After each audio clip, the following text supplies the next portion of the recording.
Grant and Brad's Ghastly Gab. Welcome to Brad's Welcome. Ghastly. Jesus Christ, this is the second time I didn't hit record. I mean, that whole thing. Yeah. So I guess you'll have to cut that out now. Well, welcome to Grant and Brad's Ghastly Gab. I'm fucking Grant.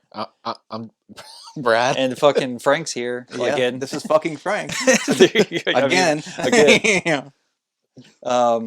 Grant forgot to hit record again. That's what that frustration is. Yeah, so Luckily, dude, there was only like 3 minutes in at least. I know, yeah, I could All you missed was my Kroger bag and Brad We have to collects repeat the Kroger bag story.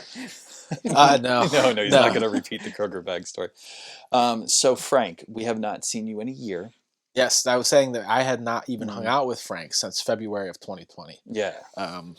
Except Thanks I went for COVID. I went and got Kroger bags from him. And that's why the Kroger bags thing. Brad collects Kroger bags. I don't. But I do utilize a lot of Kroger bags. What you been up to, Frank? Not much. Been working from home for the past year because I've tried being very cautious with the whole COVID thing. So I've been pretty much isolated. Yeah, not going anywhere unless I have to. Always wearing the mask, and up until recently, I was wearing rubber gloves and stuff like that. I was the only one doing that at Kroger. You know? I was doing it at first. I went fucking nuts at first. Oh, me too. I had masks. I had like not two masks, but I had masks. I had a hood on. I had Well, gloves on. Like I didn't know what this thing was gonna do. Right, and I had bought like a thing of like sanitizer wipes like before the thing hit, because like once it hit you could never find them. So like that that first little bit I was like wiping down groceries and all that. I was wiping everything down. We had a whole system of wiping down groceries and like doing everything. I had to come home, like every time I came home from work I had to change my clothes and shower. Like there was tons of shit, and then it was like, I'm gonna stop this. I mean, you guys went a lot crazier than I did. Yeah. I mean, I had like comorbidities and all that, so it's like I felt I was like a higher risk of it, so I was like trying to be extra careful. I think the fact that my wife is a nurse and was around it, like, it was kind of one of those things that it was like I wasn't as scared of like the groceries coming into my house. Yeah, it kind of like you're like scared of your wife. Like, well, no, it was like. It was kind of one of those things like I almost couldn't be to an extent. Like she was taking all the proper precautions, of course, but if we were going to get this thing, we just didn't think that it was going to come from groceries. Going to come from the bananas. Yeah. But I could have been wrong. You know what I mean? Who knows? So I'm happy now. I've been hanging out. Pretty much, yeah. Just like So what have you been? What have you actually been doing besides? I mean, wearing your PPE or whatever it's called. That's what have you been doing? I mean, really, like I work, and then I'll watch TV. Maybe I take the dogs for a walk. I mean, a few times I went to my dad's house, but not often because he was older. So I mean, not really much at all. It's been like a year. What have you been watching? Have you been reading? Have you been reading these Stephen King books? Yes, I have. I've been reading a lot of Stephen King books, and then I've been reading a lot of Joe Hill books. Okay. And we'll talk about Joe Hill later. I would say, this is a great segue. Because he's in Creepshow. Yeah. You guys knew that was him? Oh, okay. It looks exactly like Stephen King's a weird fucking looking dude. Of course, like I feel like that you're gonna know who his kid is. I didn't until Oh, you didn't? Yeah. Well, I mean, when I was younger and watched the movie, I didn't fucking know. I happened to just find out yesterday. So. Did you? Sorry. Yeah. And then I didn't even mean to. It was just I was Wikipediaing it and it just said it, and I was like, oh, no kidding. And I started going back to I started buying like classic novels and reading those. Like I read like Animal Farm. I read The Haunting at Hill House. Okay. Another one called Hell House. So yeah, I've been reading a few different type of things. Trying to expand the horizons a little bit. All right. Besides Stephen King and his son. Well, yeah, you have to get out of there because I mean, like that's the only thing I really read. What's that? Like Stephen King, or I mean, you have to kind of every once in a while watch something out, or watch or read something else. Have you read Joe Hill yet? I've just read the comic stuff, the Lock and Key, and I haven't read Lock and Key yet. I have it, at least like the 6 major volumes. That's the only thing with comic books. I don't know how much there is. I'd like to get I think I have all of his novels and all that, but I'd like to get a comprehensive list of all of his comics. All his actual comics, yeah. I mean, I know there's a Netflix series, Lock and Key, too, in there. Yeah, they did it off that. The comics are really good. I haven't watched the TV show yet, and then I've seen Horns. I've not read Horns. Yeah, I mean, I like the book Horns, and we watched Horns together. Yeah. And then Harry Potter was in that, right? Yeah. You say Higher Potter? Harry Potter. Harry Potter. I like Harry Potter. I Better. can't remember his name. Daniel Christopher. Daniel Radcliffe. Daniel Radcliffe. If you ever get the chance, though, it's a short story in his book 20th Century Ghosts called Pop Art. Okay. Read that. It's a book by him. It's a short story by him. It's in the book is 20th Century Ghosts. The story is Pop Art. Okay. You know, it's like it's good. It's not scary per se, but it's just interesting. You know. All right. Nosferatu is good too. So he did do that, didn't he? Yeah. Yeah. The garage sale I went to, I was a little bit late on the Stephen King books, and I thought of you because it was he had pretty much every book, Really? all hardcover, $2 each. Only bad thing is everything smells like smoke. So I've had to been wiping all this shit down. It's been a mess. But books are tougher to wipe down. But what you saw them there? What do you mean you were late? Somebody already had them in a box. Oh. Yeah. All right. Well, I can say the only thing that I've done since the last time we talked is I did watch a movie that I've been wanting to watch for a while, and it was kind of disappointing. I didn't know what I was getting myself into. I stayed away from reading anything about it, but I watched A Ghost Story, starring Casey Affleck. Okay. It's an A24 release, so sometimes I get all excited about A24s. What is A24? Is that at the studio? Yeah. Or at least a distributor or whatever. And I don't really buy into that anymore, I don't think. You don't? Oh, do you like Blumhouse stuff? I usually like... I don't know that I buy usually into like Blumhouse stuff. Yeah, I don't know that it depends on the... Like, there's stuff from... I mean, Kevin Smith used to be one of my favorite directors. I haven't liked a movie in a long time now. Like, I don't even like all the one director shit anymore, or one writers. Which Kevin Smith is selling. Kilroy was here. I guess it's finished and done as an NFT now. What is an NFT? I keep on hearing that recently, but it's like... It's fucking stupid is what it is. So it's a way for somebody to say that they own original digital content. So, like, if you want to go and buy the Mona Lisa, right? Like, that's physical. It's tangible. This stuff is not. So, like, you can buy... So, like, basically, Kevin Smith is going to sell that movie. He has one copy of it. He's going to sell it to somebody. And what that person can do with it is up to them. They own that movie. So, they can put it out, or they can keep it. No one That's could ever tangible, watch it. At least, though. Yeah, but, like, people are doing it, like... People are selling GIFs, and people are selling tweets. But it makes no sense, because if I screenshot... Oh, I don't understand Bitcoin. Yeah, it's stuff like that. It scares the hell out of me. I can't put any money in to Bitcoin, or like Coinbase went public this week. Coinbase went nuts. And I'm just like, but it's not real. Yeah, it's not real. It doesn't mean anything, at least to me. And No, it seems like there's a fucking lot of market for it. If the world tomorrow just was like, you know what? We're not into this anymore. They could say that. Like, it has no history. So somebody just made it up. It's a made up currency, and that's what this is. It's horrifying. Like, I don't understand. Well, in a way, though, paper currency is kind of made up, because it's supposed to be based on gold. It's supposed to be backed by gold and all that. But that's what they talk about. When you start printing money and all that. It's not really backed up. But it has a history. But it has value because we give it value. Yes. Just like gold has a value, diamonds have a value because we give it value. Yeah, it's just a rock. Yeah, it's a rare rock. Yeah. I don't disagree with you. And women like it, so therefore it has value. I don't disagree with you. You're 100% right. What makes a diamond that much more than a crystal?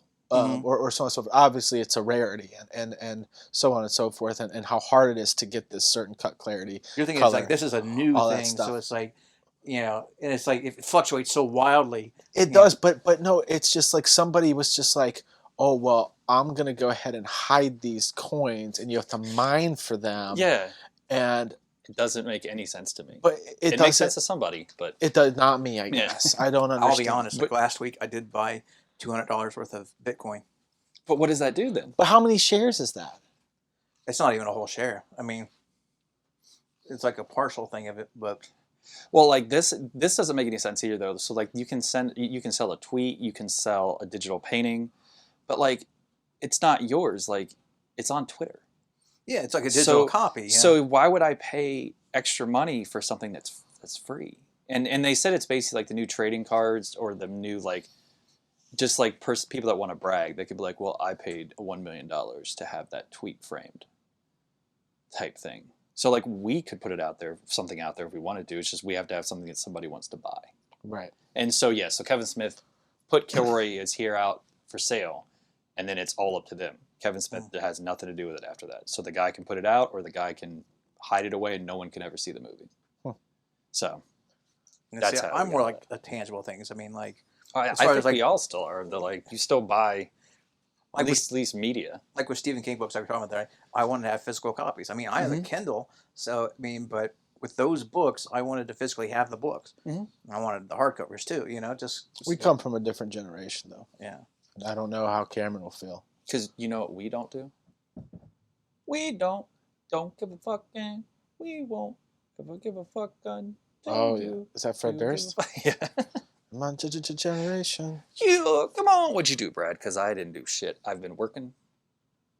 I've been pretty working. I've been pretty hard working here. I've been pretty I've working. still been really busy with going through that DVD collection we talked about. That's been pretty working. And I've got almost all of the DVDs processed. Luckily, people have bought large quantities at once. That helped to clear a lot of it out. But then I watched WrestleMania. Oh, the show of shows. The King of Kings. Oh, dun, dun. How'd you feel about WrestleMania, Brad? I didn't really like it. I don't. First of all, I don't like the 2-night thing. No, I do not like the 2 nights. Second of all, neither does Maya. I can tell you that. yeah, She did watch a little bit of it though. Do it. I was gonna say, is she a WrestleMania fan? No, but she knows like that's the one night she can't tell me like not to watch wrestling.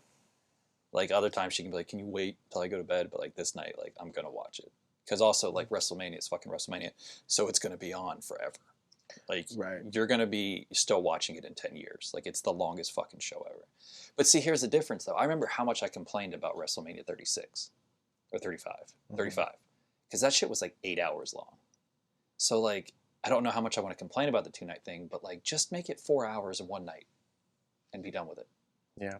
Like there doesn't need to be 15 or 16 matches. I also just there's something about the feel of it didn't feel as big to me.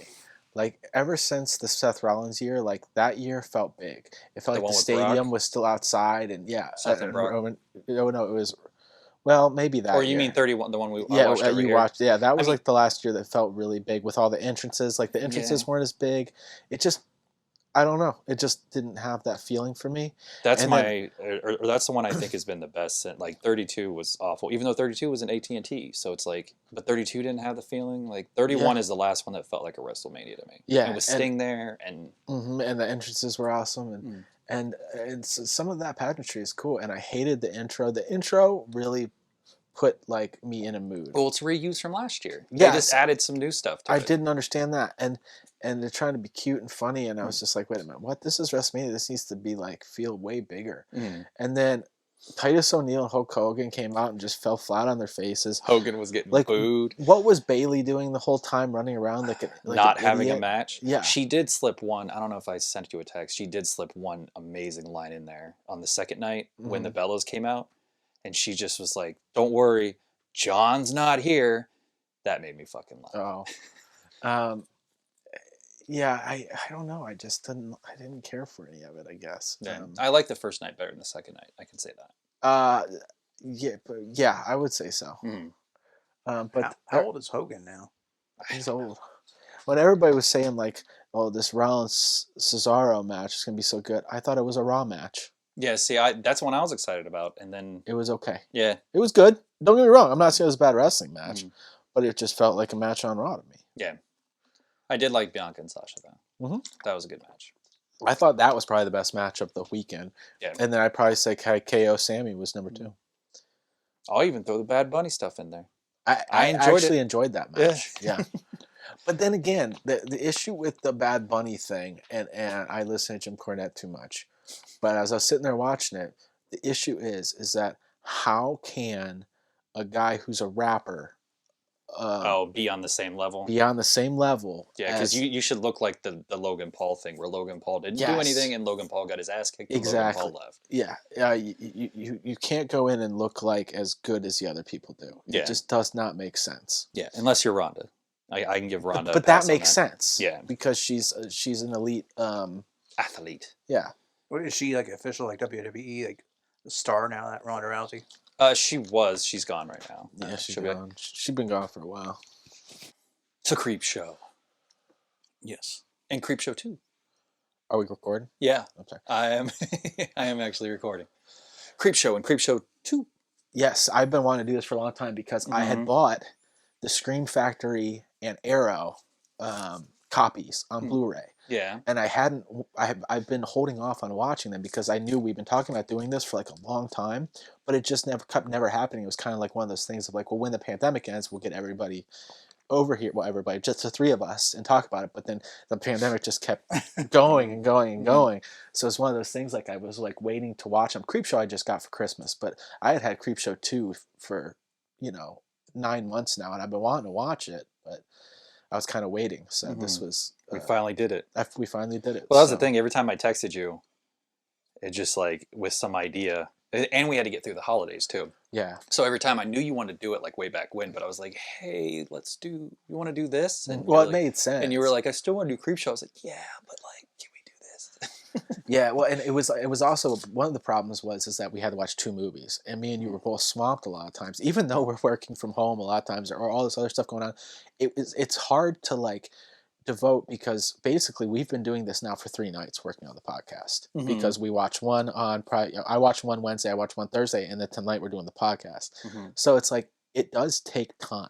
Oh, it dawned on me after you sent me the text of like Friday, and I was like, oh, okay, that's fine.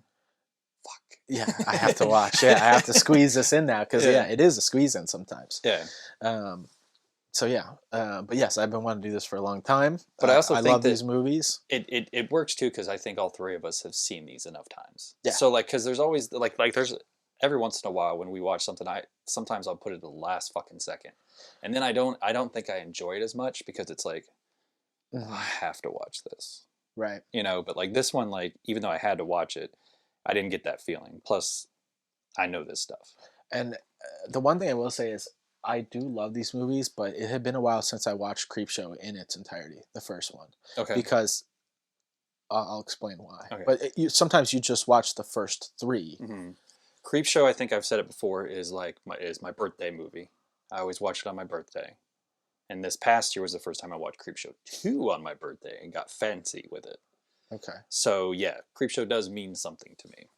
For me, it's not a holiday movie so much as like it's a drunk movie. I'm sitting home drinking, and I want to put something on. I'll turn on like a few scenes of Creepshow 1 or one of Creepshow 2. And honestly, Creepshow 1 I like a lot better than Creepshow 2. Okay. But Creepshow 2 does have those moments. Don't. I'm not getting We'll get there. We'll get there. All right. So you want to start with Creepshow 1? Creepshow. Or I guess we should just call it Creepshow, but you know what I mean. Yeah, and really quick, while looking some stuff up, I realized, did you and I watch Creepshow 3 here? We've watched Creepshow 3 together, haven't we? Is there a Creepshow 3? I completely forgot that there is a fucking Creepshow 3, but There I feel is like a Creepshow 3, but it Stephen together. King and George Romero didn't have anything They to have do anything with to it. do with it. But I feel like that we watched it here. We might have it on showed like a up on- Netflix or something Yeah, like it that. showed up on one of the streaming That sounds services. familiar, but I think we may have been intoxicated. Yeah. Because that was back when me and Grant used to hang out. I still might have a couple beers, but when we used to hang out, it was a 9-beer night. And we haven't done that just in watching years. So those nights can be fuzzy, because it's not the fact that we don't remember we get so drunk, it's just the fact that we start talking. Start talking about everything. And pay very little attention to the movie. Okay, so where do you want to start? Do you just want to start talking about the movie? Well, you mentioned like listing like 8 scenes. Well, my first scene is the opening scene. Oh. I mean, because like one, it has a very Halloween feel with the pumpkin in the window and so all I that. I didn't include that. I talked about the actual stories where the what you were supposed to go 1 through 8. This is my scene, not yours. So, But that's not. But it's not. If I said it ranks them 1 through 8. well, the way I took it as moments, not necessarily the vignettes. Is that what you're talking about? Ranking Yes. vignettes? Yes. Okay, I totally misunderstood that. 'Cause Did you misunderstand that? Well, I just knew that there are 8 stories. So Yeah, I thought you said moments, not necessarily like. I wanted to mention the wraparound stories for both of and them. I do too. But yeah, I don't think that those are. I didn't rank Because them. to tell you the truth, I think that's what makes the charm, and the reason I love these movies so much is both of them have really awesome. Rappers. Yes, Yeah. I absolutely love both of them. And the first one has Mr. Tom yeah, Atkins. one of our favorites, Tom Fatkins. Hello. Yeah, Is it different seeing it in person? Like when I have to do voice, I guess you see my face when I have to when I have to get into character. I've been drinking quite a bit. He is not drunk in this movie, but He's it's an just asshole. it's weird to No, see he him is. as a fucking He asshole. is drinking in it. Yeah, he he He does. pours a beer right after he takes the comic, and he Does sits he? down and He's he's like, all that's pissed what off fathers the are living room. for. And he slaps the shit out of his kid. Yeah. He's like, "You're not reading fucking." It's just for reading comic books. That's And, all it's for. and I agree, Frank, that the Halloween, the pumpkin in the window, does put you in like And that little music, like yes, I ding. love. I'm a sucker. Grant knows. Every time that we review a movie from the '80s, I'm like, I just love the music. This one's no different. Which I quickly say, written by Stephen King, Yes, directed by George Romero. first one. The whole thing's not. Second one's not directed by. Oh no, but I'm saying. I thought you meant the first story. Oh no, the first, the whole first movie is. And then effects, and also starring Tom Savini. Yes, From 1982. This is from 82. Mhm. So it's like it's the Titans, right? it You have is the from the scariest '70s writer, and '80s. You have the guy that gave you zombies. You have the makeup dude from everything. I mean, minus a few people, obviously. You put a few other names in there, Mhm. like Wes Craven or Toby Hooper or what have you, but certainly 3 of the biggest names from the era. Okay, But sorry. you I also just have want to to give interject that. Joe Hill, his little honorable mention. Joe Hill starts it out as the boy, Yeah. disrespecting his father's wishes and reading that smut. That his real father wrote. You know? Yes, he's reading a comic book named Creepshow, and his father comes in. Tom Fatkins comes in and just busts his ass. Yeah. I forgot where the mic was. And he had that big old red mark too. It's like So like how hard he got hit. It's not as good as the scene where the fucking girl gets punched by her mom in Night of the Comet. It's still one of the fucking funniest scenes in a movie. But And I want to mention that scene too. There's a part of it where his voice gets kind of distorted, almost like how in Paranormal Activity, like her voice, like starts to sound like the demon. Yeah, like yeah. his voice does that too. really, It does. Yeah, I didn't notice that. Yeah. yeah. It's like when he's talking to his dad, and he looks out the window and sees the creeper. I don't think this is yet. I think it's the second or third movie, but it's a between. I think, but all of a sudden he gets. It might be the first part. I don't care. No, it is the very first part. It's Is like, it okay? You might know better than I do. Well, I just, like I said, I was so tired when I did the first one. Yeah, it's like right after like his dad goes downstairs, he's looking out the window. Yeah, and all of a sudden he's like Gage in Pet Cemetery or something, where he gets all weird, and he gets like Frank's revenge. It's subtle. That's the thing. It's like it's not overtly like it's less than the Paranormal Activity voice. Yeah, but I know it does shift though. Mm-hmm, it does. And I will say that the Scream Factory 4K conversion or whatever, the upgrade, whatever the fuck they do, The remaster. The remaster, the retransfer, the transfer. That's what it's called. Thank you. The 4K transfer, the film transfer. I do have to say, it, and I almost hate it when people are like, "It looks beautiful," but that's what I'll always say about the Evil Dead 2 Blu-ray. It fucking looks amazing. Like Creepshow looked awesome, especially this Samsung Plasma 42-inch TV I have in my basement. It's probably my favorite TV. Plasma. Like it is great, isn't it? Yeah. Like the colors are so fucking good. That's why I still haven't got rid of mine. Mine's like 10 years old or whatever. Mine I bought in 2009. Oh yeah. Well, actually, yeah, I might have bought mine when I moved into my house. So yeah, that's when I bought mine. When I moved to my first house. I love it. I love this TV. I'll never get rid of it. I still have mine. Mine's upstairs. It's like my computer monitor. Like it's mounted on the wall. But it has some burn in though. Mine doesn't, and I burn. absolutely love this TV. I'll never get rid of it until it craps out on me. So you don't notice it that much, though, really. So is it worth it? Because I watched this on my rinky-dink DVD player. I will say that it is totally worth it. I absolutely I was sitting there marveling at how crystal clear and beautiful it is. I used to say. Mouth half I remember open. Frank. I remember I was like, things can't get any better than DVD. How can it be better than this? And it's like it can't get better than what that Creepshow looked like. It's not possible because it will start to look fake. Like it was so perfect that it was perfect. So I highly recommend the Scream Factory edition. It's worth the $25 or $30 that you pay for it if you love the movie. If you love the movie, which I think all three of us do. Yes, but not all parts of the movie. There is. I will say I like all, but a little bit of drama coming. But one of them, I really don't like that much. Okay, so as we go through these different stories, we're not going to talk about how we feel about them yet. No, I say that as we go through them, we'll say what number they are on our list. Oh, okay. We're going to start talk about Father's Day. Talk about Father's Day. The first one we break in. How do we get there? Does the kid still have the comic, or does like the creep come by, or like? Well, they put it in the trash can. Yeah. Oh. You know, and actually the Father's Day is on the cover. Mm-hmm. Okay, and I believe it like when his voice changes and he points to the creeper through the window, and that's when he goes up and it's like the title Creepshow. And then I think he goes down to opens the trash can and like the pages flip to Father's Day. Okay. Yeah. It shouldn't flip now. All right. So yes, this whole movie is kind of told through a comic book. Kind of like the old, I'm guessing, EC Comics. Was it EC Comics? It was. That got banned or whatever? Yeah. That also inspired Tales from the Crypt. But I will note, being confused as a kid growing up, they did not rip off the Crypt Keeper. And I always thought that. But Tales from the Crypt's 89. This is 82, and the second one's 87.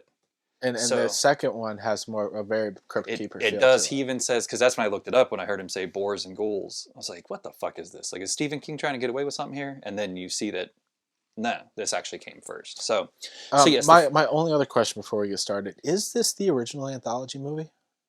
I mean, there was probably one before it, but I mean, was it certainly the most successful? Yeah. I mean, you have Tales from the Dark Side, which I love as well. Is that the 70s one? Tales from the Dark Side? Well, I think that's 80s. There was a movie, I thought it was called Tales from the Crypt, but it's like there is. It's like a 70s thing. But is that actually anthology? There's a movie that I own. What the fuck is that called? It's a Hammer movie. I thought it was a Hammer movie. There's something that I own with like Vincent Price and maybe Peter Cushing before all this. The Monster Club? I don't think I've ever seen that. Was an anthology movie. Okay. But still, that's not very well known. No. So it's very good. This is the first big anthology movie. I feel like it is, and it's the way that it's told too. I feel because there's Dead Time Stories. Dead Time Stories is rough. It is. I was actually pretty disappointed the first time I ever watched it. Yeah. I'm guessing Body Bags came after this. I love Body Bags. So yeah, I mean, I'll go with you on that one. I am a big fan of Tales from the Dark Side, though, which I think Stephen King wrote that or produced that series, didn't he? I'm trying to remember what Tales from the Dark Side is. It was a TV show. It's like 22 episodes, I think. Which all are pretty good. I mean, it sounds familiar. I just trying to. Yeah. I can't remember what. I mean, I definitely remember Tales from the Crypt. Mm-hmm. Tales from the Dark Side was on like regular cable, I think, or regular. I don't know. So. Yeah. I think a lot of it I think those kind of shows kind of owe to Alfred Hitchcock Presents. Yeah. Certainly. Yeah. You know. Well, then you get in the Twilight Zone area and Night Gallery and all that other shit. Yeah. I mean, but to me, I always thought Alfred Hitchcock was a little bit more horror. Yeah. Yeah, well, Night Gallery gets into there. Twilight Zone is just Night Gallery. I mean, I know Twilight Zone is more sci-fi. But we're definitely going off the tangent. Yeah. You know. All right. Sorry.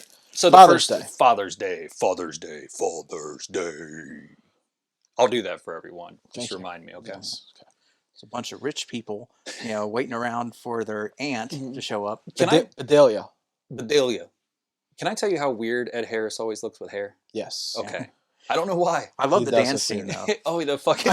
Yeah, Bedelia's coming at 6, and they said that she's the patriarch of their clan. Mm-hmm. But wouldn't that be matriarch? Yeah. I don't know. Thank you. And to me, so that woman, she said, Bedelia's her aunt. Bedelia looks the same age or younger than that woman does. Yeah, it's the family tree's a little confusing, right? Yeah. So she tells a story. Frank, what is the story? Well, and I'll fill it in with my notes here, but I know you probably got this good. Well, Bedelia, I mean, obviously, she takes care of her father, but she fell in love with a man who was extremely old in the movie, and apparently, her father had him killed so that she would stay with him. Is what I took. Mhm. And then it's Father's Day. She's making the cake, and he's like berating Give her, me yelling my at cake, her, bitch. banging his cane and all that. Yeah, the cake is a little much. And she loses her shit and grabs a marble ashtray and just smacks him upside the head. Fucking Yeah. dones him. And that was 7 years ago, Mhm. as of this night. Every Father's Day, she comes and goes to the grave, and then afterwards, she goes to the house with the family for a nice ham dinner. Ooh. And it's almost like they're celebrating that he died. Because they're talking about like how much they owe her. So apparently because they got the money because he died. Yeah, because everybody was out for his money. Yeah. Even his own daughter, I think. And she's overcome with guilt, she says. So, yeah, killed him with an ashtray. She goes to the grave. She puts flowers there. And she Aw. sits down and starts talking to him. Oh, hey, Dad. And she kind of like explains to him why she did it. Like, oh, I don't really like you. Yeah. You Like- weren't a good person. Like, I could have taken the berating. I hated the cane noise. Like a fucking... Oh, I can't even think about it. You're double trouble. Yeah. That's what you... Like, one or the other. But both put me over the fucking edge because I was trying to make a cake. That cake didn't look good either. Did you see what she was doing with that icing when she? It looked like a brain or Yeah, something. she's like just Didn't it look like it belonged in Troll 2? Yeah. Oh, you know what Oh no, what is the sandwich? Is it a bologna sandwich? Double-decker bologna sandwich? Control 2? That kills them all? I think it was supposed to be a triple decker or something like that. Was it but triple decker? there's like 13 slices of But it was, bologna Yeah. in it. but Yeah. it was bologna, right? Yeah. Okay, I made myself a triple-decker PB&J the other day. I was pretty proud of. Yeah, were you thinking about no bog, were you? I did, and then I was like, I don't think I'm right. I think that's Milk. bologna. No bog milk. I like that guy in that. The guy at the general store or whatever. He's creepy Oh. as fuck. All right, so suddenly she's sitting there talking to her dad, and suddenly the hand comes up from the grave. And all of a sudden he comes up and he's like, my cake. that's it. That's exactly what happens. Yeah, he comes up and you just see the hand, right? Do you Yeah. actually see her get killed? Yeah, the hand comes up, then he comes out. Mm-hmm. Yeah. Yeah, he gets He's on all- top, he he's gets on all- top of her. He's all wormy too. Like he He has doesn't like look mealworms in his face. Yeah, He looks great. It's like I want my cake. Yeah, he's still pissed about Yeah, that cake. it's like I'm fucking hungry. And I really like cake. Yeah, just even though your dad doesn't mean it, I like cake. Some people are salt people, some people are sweet people, but I like sweets. Cake people. Like, I would have watched that too. If it was just this Yeah. long, Yeah, long he explanation of what's explains going on. Grant's gonna make a Cupcakes movie. are okay, cookies are okay. You have to make a movie now called Cake People. Cake people. So, and then it shows them dancing at the back of the house. And Ed Harris is cutting a fucking rug. Mhm. Damn right. he Yeah. is. He is. And the old lady's just like so annoyed by it. So then Ed Harris is like, fuck this, I'm going outside. Which that's his wife, right? That he's Yeah. dancing with. Mhm. Okay, because for a second I got like some sister vibes, and I was just like, "What is this family doing?" No, Like, the other one's the brother. okay, Yeah. And he married in. Okay. He's the brother-in-law or son-in-law. And so Ed Harris walks outside. He's like, I'm going to go smoke. Mhm. And he falls in the grave. Ooh, Now, to me, I didn't realize that the cemetery was that fucking close to the house. Yeah, it's super close to the house, right? Yeah. I didn't realize it when you're like, yeah. Yeah, because like she just goes driving. I mean, I thought she was driving far. But Well, when no. they talk about it, he's like, oh, Bedelia's late. And it's like, well, just go look out back. She's Yeah, probably like he there. walks You'll outside see and her. he's there. Yeah, so- you Yeah, I agree with you that there was a little bit of confusion there. Like I was like, wait a minute, what? So she falls in the grave, and then the headstone starts to inch its way towards him. and that's the thing. It really did inch. Like he had plenty of time to move. Yeah, and he just keeps sitting there Yeah. looking Yeah. at it, kind of like, oh, it's like watching a wrestling match Yeah. when you When- can tell like when two they people wait. are. Yeah, exactly. yeah. And like one thing is like too like so the old man, does he have a name or is he just the dad? He's father. Well, he's Father, the he's cake- grandpa. he's the, cake boy. Yeah, Yeah. it's- yeah. But so does he have powers? Like he's like moving it with his mind. He does seem to have mind bullets. Yeah, because he's like nowhere close to it. Yeah. You know, like he's like across the cemetery, Mhm. closer to the house. Yeah. you know? Yeah, and Ed Harris could have completely fucking got away Yeah, from it. I like to think that if he had mind bullets, then he was keeping Ed Harris there. Oh, okay. I like to think. If I had to have it make sense in my head. Because Ed Harris looked like a strapping young lad. He did. With his dancing and everything. Yes, those moves, Yeah. that should have saved him right there. And I love the little chuckle when the thing finally falls. And there's a little whimper, Ed Harris's whimper. Then the little thing's like, Yeah, he's like, cake. So falls in the grave. Headstone starts to fall on him, and he sees Bedelia. Oh, Bedelia. And her father. Headstone falls on him, and I put, he's still looking for that cake. Oh. And then I put hot grandma, because she is kind of hot for a grandma. You can, I mean, I see what you're saying. Yes. You know what? Yeah, fine. I'll give you hot grandma. I don't know She's how many fit. hot grandmas we can. For grandmas, yeah, she's hot. yeah. I'd she's let kept her, it tight.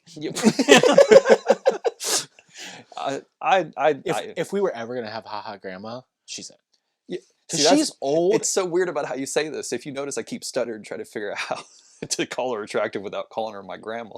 Well, yeah. Exactly, you can't, because she's not like a grandma.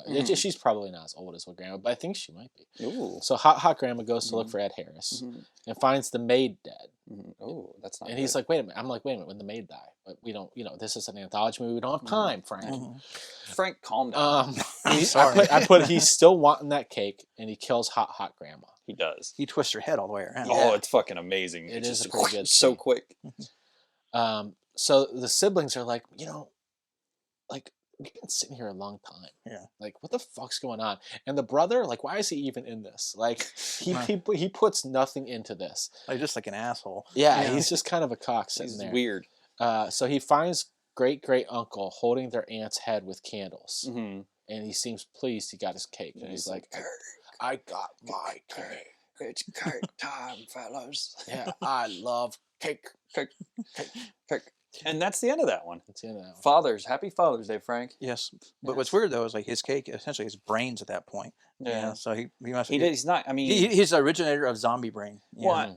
He's wanting his cake made of brains. the originator of zombie brain is not a Return of the Living Dead, Frank. I know technically it is, but I'm making a joke. But that would mean that he's not a sweet guy. He's not a salty guy. Yeah. He's an irony guy. Because blood tastes like iron. All right. So 1 through 8. Where did this fall on your list? Frank. Number 5. 5. 7. Me too. Number 7. And I'll say, I think you won. I don't know how. I really like this one, but this is number 7. This is number 7. But I like it. This was actually the first thing of Creepshow I ever saw. Frank showed me Creepshow a long time ago. I mean, I was maybe in high school, maybe a little bit after. Probably. And I had never seen it before. So this one is like, when I think of Creepshow, this and the next one are what I think of. For some reason, I always think of Stephen King running around the overalls. And then I think of cake. I want my cake is what I think. Those other two things. So I still do like this one, but it just ranks number 7. Are we going to get right into the next So one? like I said, there's one I don't like. Mhm. So obviously number 8 I don't like. Because number 7 I really like. I think I might know what number 8 is for you. Yeah. It's actually, it's number 8 for me as well. We're not jumping ahead yet, Frank. I didn't say what it was. Every time I did not say what it was. I come in the kitchen, you're jumping ahead. The next one. The Lonesome Death of Jordy Verrill. Well, you know I gotta love this one. It's Stephen King. Yes. So we get Stephen King ends up in every one of his movies most of the time, and this is where he happens to end up in this one. And his performance is fucking fantastic. I love it. Yeah. It's very comedic. It's yeah, the you gotta, fucking- you gotta love But it. you buy it. Oh yeah. It fits that character. Well, I'll be dipped in shit if that ain't a meteor. Meteor shit. It's meteor shit. Oh, Jordy, done it now. So basically, 200 bucks. he's like a. This is the thing too. It's like this reminds me of a Maximum Overdrive type idea where like it's so fucking ridiculous and it's played for laughs.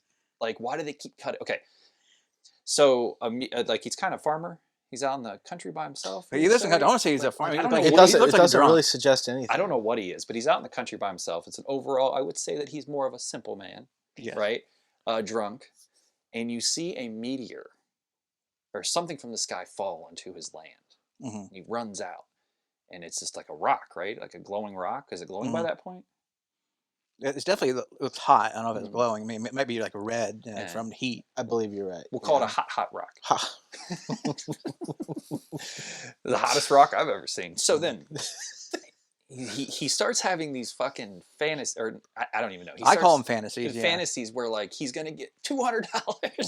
Yeah, from the college. He's like, yeah, who is this meteor guy? Because later on, the meteor guy shows up as the guy that's like gonna like be his doctor. It's awesome. It's all one person. So like it's fucking done so well, but like at the same time, like they had to know how. I just pictured it that was his doctor, and that was the only smart person he knew. So that was like who he thought would obviously be the one to buy it. So yeah, so he would take the meteor to him, and then if anything happened, he would be the one to like operate on him or tell him what's wrong. You know. Yeah. Well, I love the fact that like he's like he wants $200, you know, not a penny less than $200, and he's like, I'm gonna pay off that bank loan.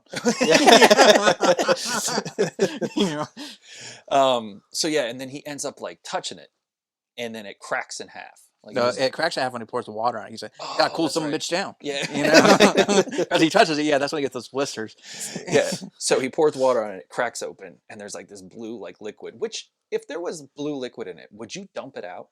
Or would you like try to make sure the blue liquid stayed in there because he puts it in this like bucket, in like a Home Depot bucket. He's like, "Oh, Jordy, you've done it now!" Yeah, and he's like, that's I hadn't thought about it. And he gets all mad at himself because he's just like, "Well, fucking now I fucked up." Yeah, because he fucked up and he has another fantasy scene. Yeah, and the doctor's like, "Well, I'm not paying for a fucking cracked meteor." Yeah, like, Jordy, you long kid. Yeah. So then he takes it in and he. But his hands start to look weird here. Yeah, he has like his hand has the blisters from when he touched it. Yeah, you know. But then like he pours the blue shit into the ground before he puts stuff in the bucket. That's when he like wipes it all over his clothes and goes meteor shit. Meteor shit. Yeah, but then like he takes a bucket, he just leaves the bucket on the porch. You know, take it outside. But the thing I like, he says, just as the scene ends, he says, "I'll glue it in the morning."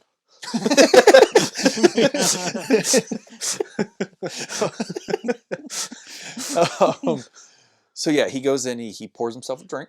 Yeah, and he puts on WWF, and he puts on some WWF. You hear that Vince McMahon calling that match? I do. And did you get everybody who was wrestling? I got 3 of the 4. I got the Wild Samoans.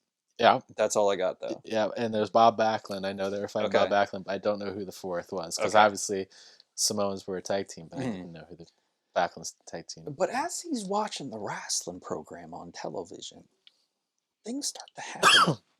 Things start to happen to old Jordy. Mm-hmm. His fingers start to turn gray.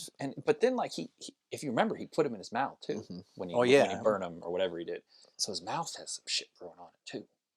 But he didn't notice that at first. Like he just knows he's drinking his beer, and then he knows his finger. He's like, "Oh, Jordy's fingers, oh, you lughead." And that's when he starts having the dream about the doctor this time is like, "It's gonna be extremely painful, Mr. Verrill." Oh yeah, he said the fingers have to come off, and he pulls out the did you notice that like the knife came out of this weird fucking box? Well, it was like a steam box or something like that. It was like it was sanitizing it. Is that what it was? Okay. Well, yeah, because like when he pulls out the knife, it has like water droplets on it, so it's like it must have been like a steam sanitation. Well, how does he have that? I mean, if he has enough money to pay $200 for Meteor, then he has a steam box for his knife, for his operating knife. He has different offices. He has one for his Meteor, and then one for his doctor's office. But this whole time, it's cutting back to outside, and you're seeing shit start to grow. A lot of stuff starting to grow. Like nothing about this makes a lot of sense. Well, it's from the Meteor. It's from the blue shit. I know, but it was where he had touched, and the Meteor hadn't touched any of that stuff. He did put it into the ground, so I guess it could seep, but it wasn't that much liquid. But so like it only made so much sense how covered things got quickly. Like, well, to me, it was just like extremely like fast spreading weed. So it didn't matter like what it actually touched. Yeah, I mean, like inside, I think touch will make it spread faster, but I think it was spreading so fast outside. That's what you have to think because there's just no other like. But it did seem to be spreading based on touch. As far as he goes, yeah, things he touched would definitely get it, but I think it was spreading on its own outside. I guess so. That's the only way to take it. But yeah. So while that happens, I put shit all over. The farm is turning too. He is turning green, as is anything he touched. Yeah, it's starting. So his fingers are getting all fucked up. His face is starting to grow grass. I like that he's like, no. And he goes and gets pop of vodka and orange juice and makes himself like a weird screwdriver. And he chugs the fuck out of it. Like, because that's going to be the answer. And you can still hear the wrestling in the background. He's like, Jordy, damn it. Um, so yeah, it just starts growing all over him, and he like Like- takes his shirt off, and he's got shit all over, or not He's- shit, but he has grass all over him, And like takes all his pants. Says, not Yeah. there. Yeah. Oh, yeah, not there. the one thing I didn't get though is why couldn't he get? So he fills up his bathtub. Mhm. Why can't he get in there? I mean, I think that's what caused it to spread all over his body because it got in the Oh. water. So then, like, Okay. it just made it that much worse because now all of a sudden it was covering his entire body. Mm-hmm. You know. Okay. That makes sense now. But he gets in the bathtub anyways, Jordy. And then, what does he do next? Does he go to bed? Well, like, I Because think it's that's the starting to last. overgrow. It's starting to overgrow like everything. Yeah, I think when he falls in there, I think the next thing you see is him waking up in the morning and he's completely covered. Oh, you don't see him like getting out or anything. Okay. Yeah, like you see him like in there as they go in the shotgun and his voice is all gravelly. Oh yeah. And it's like, It's such please a- let my luck be in just this once. You know. It's such a fucking weird thing because you're having so much fun with this story, and then you fucking half plant man fucking blows his head off. Mhm. It's just such a weird like fucking ending because you're just like, oh, that It happens sucks. quick. Like it's just like wait, what? Yeah. And then it shows the yard. The yard's ridiculous at this point. Yeah. Well, yeah, It's and like a then jungle out there. and then you see it. Yeah, so it's like it's gonna turn green so fast because they said that's like they're calling for rain. And Oh, it shows yeah. that sign, and it's like, just basically showing you how close civilization is, like Boston and all that. Yeah. And it's just like growing down that road. You Mhm. know. All right, where'd you have this one? Number 3. I had it at a nice setting at 2. Okay, I have it at 4. Mm. And I really like this one. There's just other ones I happen to like better, but I love this one. Yeah, I think I love the Stephen King. I love the comedic performance of it, Nice and Yeah. short. Doesn't Yeah. if this went on much longer, Mhm. it wouldn't be as good. and I think it's a good palate cleanser after Father's Day. Mhm. It's just kind of nice and funny. Yeah, You know. Father's Day, like I said, there's parts of like it's just once It's dark. You know. yeah, it's just there's nothing groundbreaking in it. Like I like it for the father looks so great. Yeah. That's part of it. I have nostalgic reasons for this one just because I caught it on TV somewhere and the only thing I saw was this. And I knew who Stephen King was, so I watched it.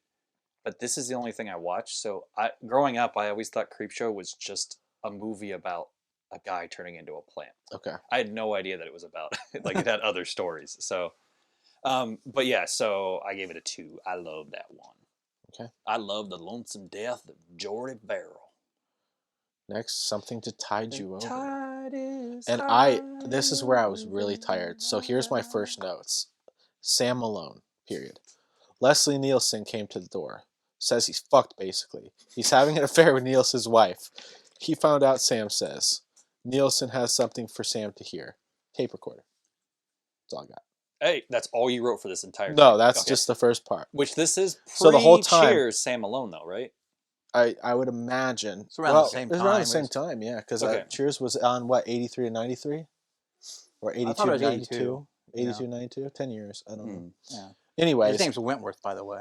And this is Oh, no, the whole time I just say Sam. And then I do go back and forth, I guess. Sam and Naked Harry. Yes, Harry to move. Yeah, so. Gun. I will say that I very much enjoyed Leslie Nielsen as an asshole. Yes. Oh, yeah. Like just playing the straight guy. Well, I think when he was younger, like he wasn't the comedian. I mean, like Naked Gun, and all that, and Hmm. made him into that. Yeah. An airplane. Mhm. But I think at one point he was trying to be a serious actor. Mm. You know? He was fucking great the Yeah. entire time, and you hate him. Oh, even yeah. though even though Danson's the one fucking sleeping with his wife. Yeah, But like- you hated Leslie Nielsen. That- Well, you can, but that's the thing. I mean, and you know me, you normally like how I remember the whole cheating thing, but you could tell Leslie Nielsen didn't really care anything about his wife. He just Nah. didn't like the fact that someone told her to take one of his possessions. Yeah. Nothing mattered to him, but it was his, Mm. and you weren't going to take what was his. That's what is so good about this one, You know. is the fact that you don't even know who the fuck you're rooting for. Yeah. But yeah, so he plays a tape recording of his wife, Ted Danson's girlfriend, I guess, whatever you want to Do call you guys it. realize who that woman was? No. Galen Ross, Dawn of the Dead. Oh, okay. Yeah, Which one is she? So Dawn of the Dead? yeah, the blonde, The blonde? the main one. What's her name in Dawn of the Dead? Why can't I think of the one that's with Flyboy? Yeah, The fuck What- is her is it name? She's Grace? the one that's pregnant. I'm trying to think of her name, but yeah, that's her, Galen Ross. Okay. That's her real name. You know, All right. just a little trivia. Well, she's on the tape recorder and help. Is she saying help? Harry, yeah. You got help, Ted Danson? Mm-hmm. It's just Sam. Ted Danson, Sam No, Malone. it's Sam Malone. Hey, Norm. it's okay. Put the drink down, Sam. But so yeah, and he's like, and Ted Danson's like, you son of a bitch, and he does that mouth wipe thing that Ted Danson always does. He's like, you son of a bitch, and then Leslie Nielsen's like, Does he pull out the gun yet? No, he pulls out when he pulls out the gun. When when on the beach. they go to the Yeah. beach. Yeah, and he he's like- says, he's like, "Ride with me there's down that to the burial mound of beach." my lady fair. So he Mhm. has him running down there, and that's when he pulls out the gun. Yeah, because Ted Danson tries. He's going to take a swipe at him with a shovel. Ted Danson has a plan. He's like he sees the open grave, and he's like, I'm not getting in there. I'm going to take the shovel. I'm going to hit Leslie Nielsen in the face. Leslie Nielsen's like, I got the naked gun, and then Ooh, I like how you did that. And then Ted Danson's like, what do you want me to do, man? What do you want me to do? So yeah, Sam goes with him to Comfort Point. Mm-hmm. That's what he calls at the beach, and he's like, "Bitch, I own I this. own it. I'm Like, fucking you rich. go ahead, scream, I'm rich, bitch. scream, it doesn't matter." Yeah, he did It's one of fine. the things I love that people do in horror movies when like the victim always starts screaming and the killer's like, Ah! Yeah, he says a shovel. Nielsen has a gun. Tells him to jump in the hole or he's going to shoot. Mm-hmm. He already has a hole. Yeah, Already The has a hole's hole there. dug. Grave dug. Yeah, I put Sam Malone is screaming for help. He's down in the burial hole, right up to his head. Mm. And then all of a sudden it shows like a crab coming, and that's when he really starts to flip out. And he's like, "What the fuck?" He like blows at the crab, like that's Yeah. gonna do something. and it's amazing to me like this point because that's the point Harry comes back. Mhm. Like, how long a fucking cable did he fucking have? He had Yeah. he had that shit on a wheel, like Yeah, just but to it's roll like, out the my electricity. God. Out Seemed to like he was ready for this. Yeah. Oh yeah, he definitely put some planning, but just like it seems like to me that'd be a lot of fucking I mean, cable. look around that beach. Did you see a fucking house or anything? Yeah, I mean, guys, it shows someone like a dude like a long drive in his Jeep. It's just like, where was that shit? Had enough connected time to? for a crab to show up and fuck with Ted Danson. Yeah. I just like that Ted Danson was like, "I got money." And it's like, well, so does he. Obviously, he has a whole fucking beach. Yeah. Yeah. Yeah, so he pulls up in the Jeep, fucking plugs in the power, and also he could show Ted Danson a videotape of his wife. Oh, it was live. The one videotape it Well, was yeah, live. it was live. Oh yeah, that's right. Well, no, I thought he had a VCR. I mean, he said like, look back, it's on play, not or it's on record, it's not play. Oh, okay, that's So right. he was taping it. Yeah. He said, I'm gonna go back and Yeah. watch this later. So his wife's stuck in the same predicament.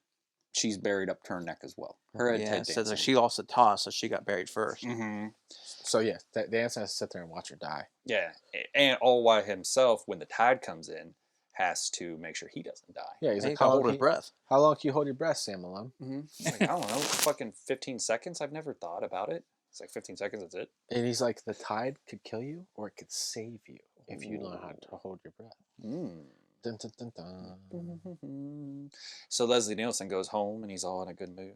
It's like, I love the moment too when Harry realizes he's finally in trouble, and like when it finally gets him, and it finally hits him that he's probably gonna die here. He's like, oh my god, because I think at that point he probably you probably think you're gonna get out of it. I mean, in most situations in your life, you're like, okay, somehow I'm gonna make it. But at that point, you could tell he realizes that he was a goner. yeah. So the tide is getting him good. Says he is going to talk Seth Richard. This is what I have here. Talk What do you said think? Richard? Yeah, says he is going to tog Seth Richard. Do you know okay. what that means? Nope. I mean, put he yells music- at Richard. He's like, tells him, I'm gonna get you, Richard. No, Yeah. he togs him. So yeah, she's saying, Somehow he talks him. "I'm gonna tog you." You talk to my wife. I'm going to tog you. It's dog. Yeah, I put the music in this one as killer. Mm-hmm. So Leslie Nielsen comes down. He doesn't see Sam Malone. Mm-mm. He's like, "Well, the current pulled him out. Current pulled him out. Yeah. It's fine. It's He- fine." He starts digging up his Did television. you guys notice that the same ashtray from the first one that Bedelia kills him with was sitting on his nightstand? I did not. I didn't. I think I have seen that before.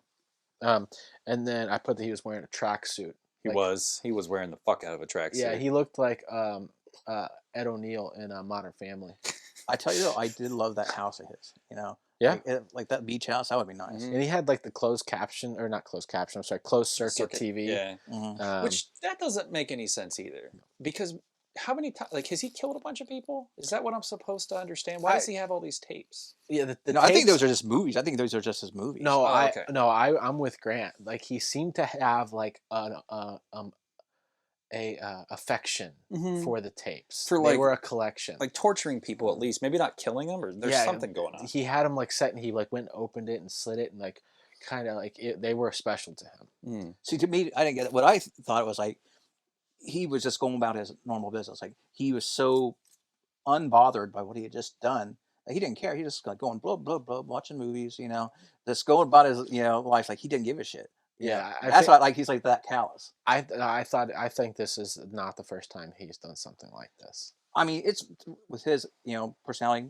I'm not That's just what I'm not denying that he may have killed somebody, but that's not that. I mean, you could take from it whatever you want. So, fog is rolling in.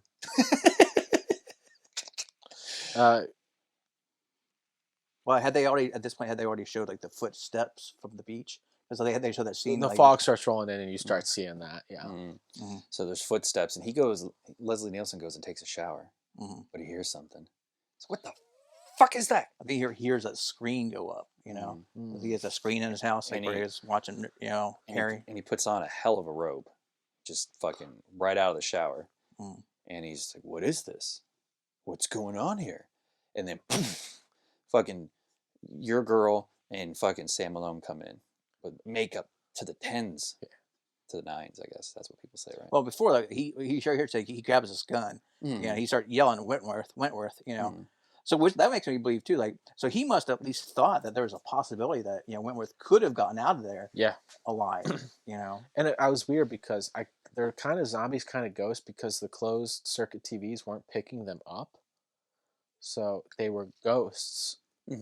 But they look dead. They were zombified ghosts. Would you say? I would say the thing from Father's Day is a zombie. These are zombies. Ghost zombies. Not zombie ghosts. Zombies.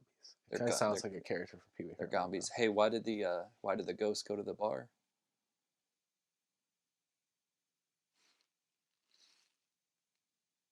To raise his spirits.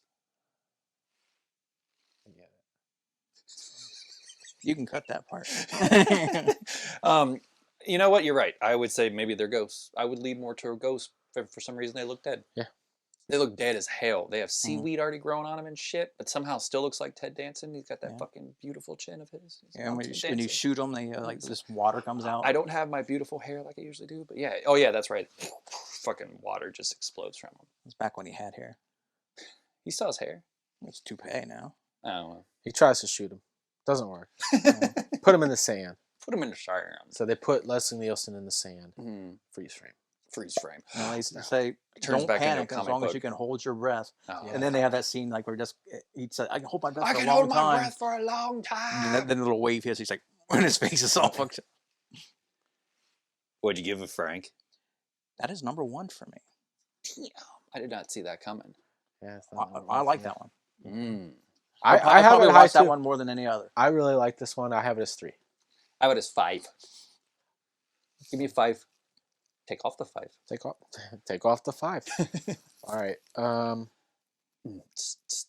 The crate. And we get to Adrienne Barbeau. We do. That Adrienne Barbeau, though. Yes. From Swamp Thing fame. From Swamp Thing fame.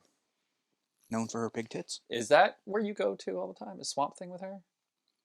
Yeah. Probably more than anything. I mean, what else is... I Fog? Fog, man. I've never seen The Fog. Oh my god, The Fog's... Just pull it down. The Fog is one of my favorite movies. There you go. And Escape from New York. Yeah. I haven't seen that one in a long time. Actually, I think she's in a few other John Carpenter movies as well. Oh, okay. The Fog, actually, I think is on Shudder, so I might watch it. The Fog's good. The Fog is awesome. Fog's great. It's a summer movie, but if you don't give a shit about when to watch movies, then watch it. Tonight. It's seriously I probably watch it 2 or 3 times a year. Watch the original though, not the remake. Remake's not very good. So this one, we started at a party. I guess it's not really a dinner party, but a mixer. I'm gonna call it a mixer. No, we start off with the janitor losing his coin. No, we start off at a no. He's Mixer, right we start off at a mixer. I said it already. No, it does not happen because the comic book. It's the comic book art. It shows the janitor flipping the coin, and that's when it becomes live. Because he's in the mid flip, and then it becomes live. I'm just and trying it not rolls. to look like an asshole here. It's too late. So the janitor loses a coin, finds a crate, and then party scene comes up. Oh, right. No, so he does find the crate before we get to the party. Yeah, but he can't. He's not there yet. He's just like looking through the grate, Mm. I believe, and then it goes to the party. Then it goes to the Yeah, party. like he calls one of the people at the party. You know, so that's And then a connection. and then we get Adrienne Barbeau just being loud, guessing she's drunk, Yes. and she's married to this guy. Not looking quite as sexy as she usually does, right? No, Not, but 'cause, it's still her though. like I'm all about Adrienne Barbeau DJ. Oh yeah. Or Swamp Thing, of course. But Swamp Thing's a tough fucking watch. It's not as tough as Swamp Thing 2 with Heather Locklear, but I fucking love that movie. I actually just sold my Swamp Thing because it's actually a rare DVD. I got like $15 for it, and I was like, okay, because I'll never watch this. I actually went It's a and tough bought. I bought the TV series on Black Friday, the new one, the DC one. Oh, okay. I haven't watched it yet, but so yeah, so she's loud, she's drunk, she's obnoxious, she's embarrassing her husband, and he just looks all fucking. And he's smart. He's a professor. Yeah, and he looks all white and shit, like he looks like he has Lego hair, and he's I should wearing a say suit. we're on a college campus, and they're at like a social mixer, but it's not for students. It's for probably faculty and staff. And she's annoying everybody, and he has a friend. Who's another teacher? I want to say they're both teachers. Yeah, he's a professor. They play chess. Professor a lot. Stanley, and he's hitting on the younger lady. Yeah, he's like, well, hello, I could be your hot dad. She's like, okay. I keep hitting this thing. More trivia. One of the people at the party is George Romero's wife, Ooh, Christine Romero. okay. Which Yes. one? It was that couple that Billy starts like telling them, "Oh, you guys don't need to go get a drink and all that." yeah. Oh, okay. Yeah. She looks kind of like mousy and all that. Yeah, kind of a younger couple then at that point. She's young. Yeah. I mean, she's in Dawn of the Dead too in the beginning and all that. But side note. Side note. Frank's side note. So he gets a call from the janitor, and he goes, the fuck you want, Jan? yeah, he's like, janitor's like, hey, professor, you should probably come over here. I got my gold coin and I lost it, and I needed it for that coat. He's like, yeah, I just want my quarter. Yeah, he's like, I need the vending machine. That's how I get through these long nights here at the university. And Wilma's making everyone feel uncomfortable. And so her husband, the other professor, he takes a gun out and he shoots her in the head in front of everybody, and everybody just starts clapping. Yeah. And of course, this is an imagination shot. That's what he wants to do. And she keeps talking him down in front of everybody. And basically, her big line that she uses every time is, "What would you do without me?" I thought her one line was, "Call me Billy." You know, like.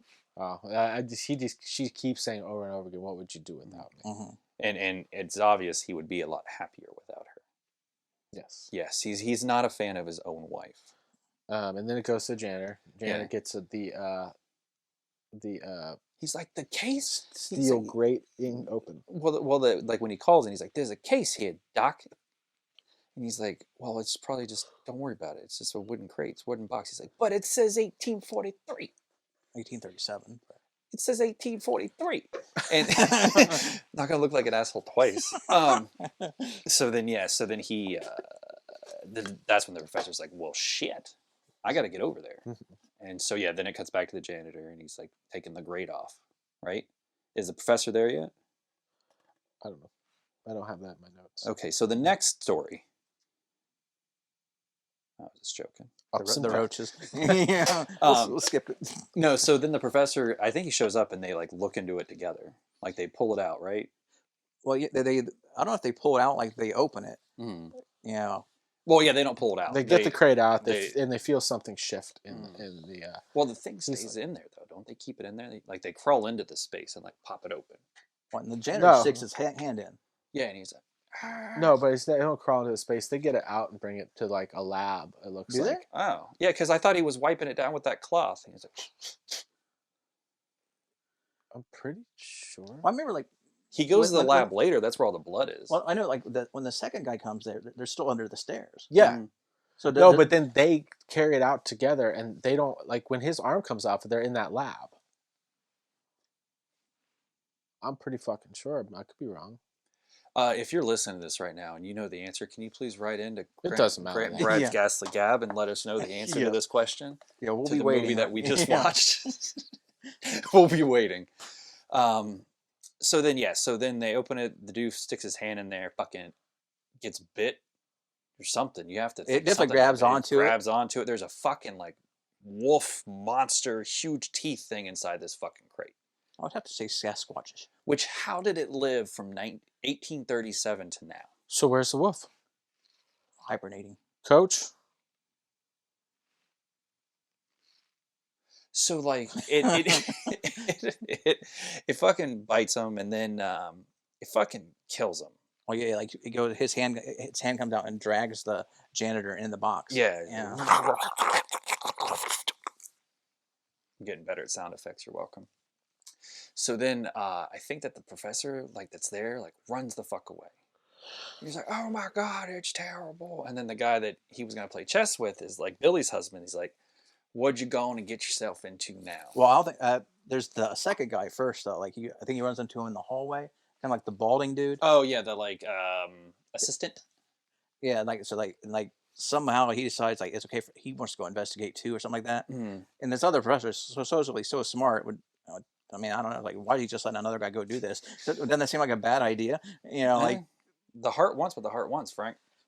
well, why was Hart want this like dude to just go in there and get killed too? Because I mean, if somebody ran up to me, I don't know, I'd probably run actually. Let's say if somebody ran up to me and there's a fucking killer like wolf dog thing that's from the fucking 1800s in there, I'd be like, no, there's not. Yeah. But I want to see what you're talking about. But I would probably run because I mean. Well, I mean, you can if the assistant dude, if he doesn't believe him, that's one thing. If he thinks he's nuts, but the other guy, I mean, he should realize that he's not nuts. I mean, he saw what he saw. Mm-hmm. It's like what. Sometimes you just got to believe people. Okay, but I'm just saying, like the professor should be like, you know what? If you want to go, you're fine, but I'm gonna stay here. Yeah. I'm cool. Well, the dude the dude ends up getting fucking murdered. Well, yeah, because like he's hard. Because the creature is out of the box at this point. Yeah, there's. He's like just standing behind him. You don't see it happen though.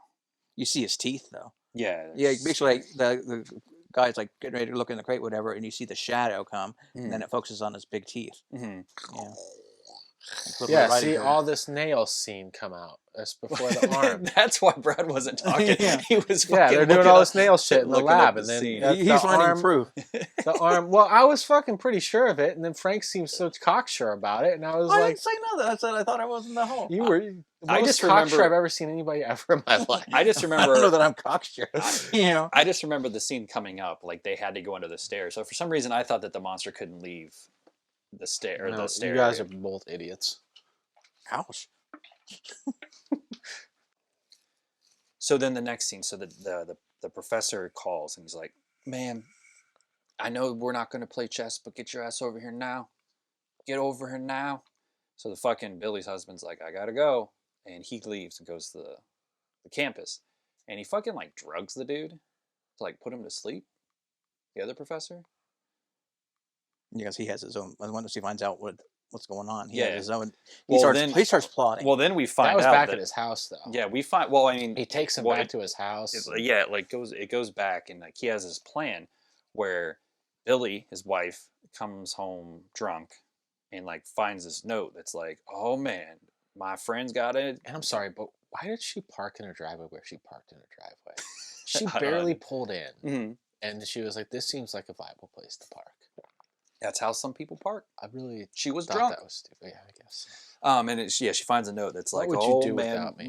my friend is in trouble. He was sleeping with some student, and like now he's in trouble, and I gotta go. And it really helped me out if you showed up," which I do Because you're just always so good. You're You always always- know what to do. You're Yeah. level-headed, know. Yeah. So What would I then, do without you? So she goes holding her milk and alcohol, and Yeah, like, what the fuck? Great combination, and alcohol. she get it, and so then she goes and finds him, and she's like, "What has he got himself into?"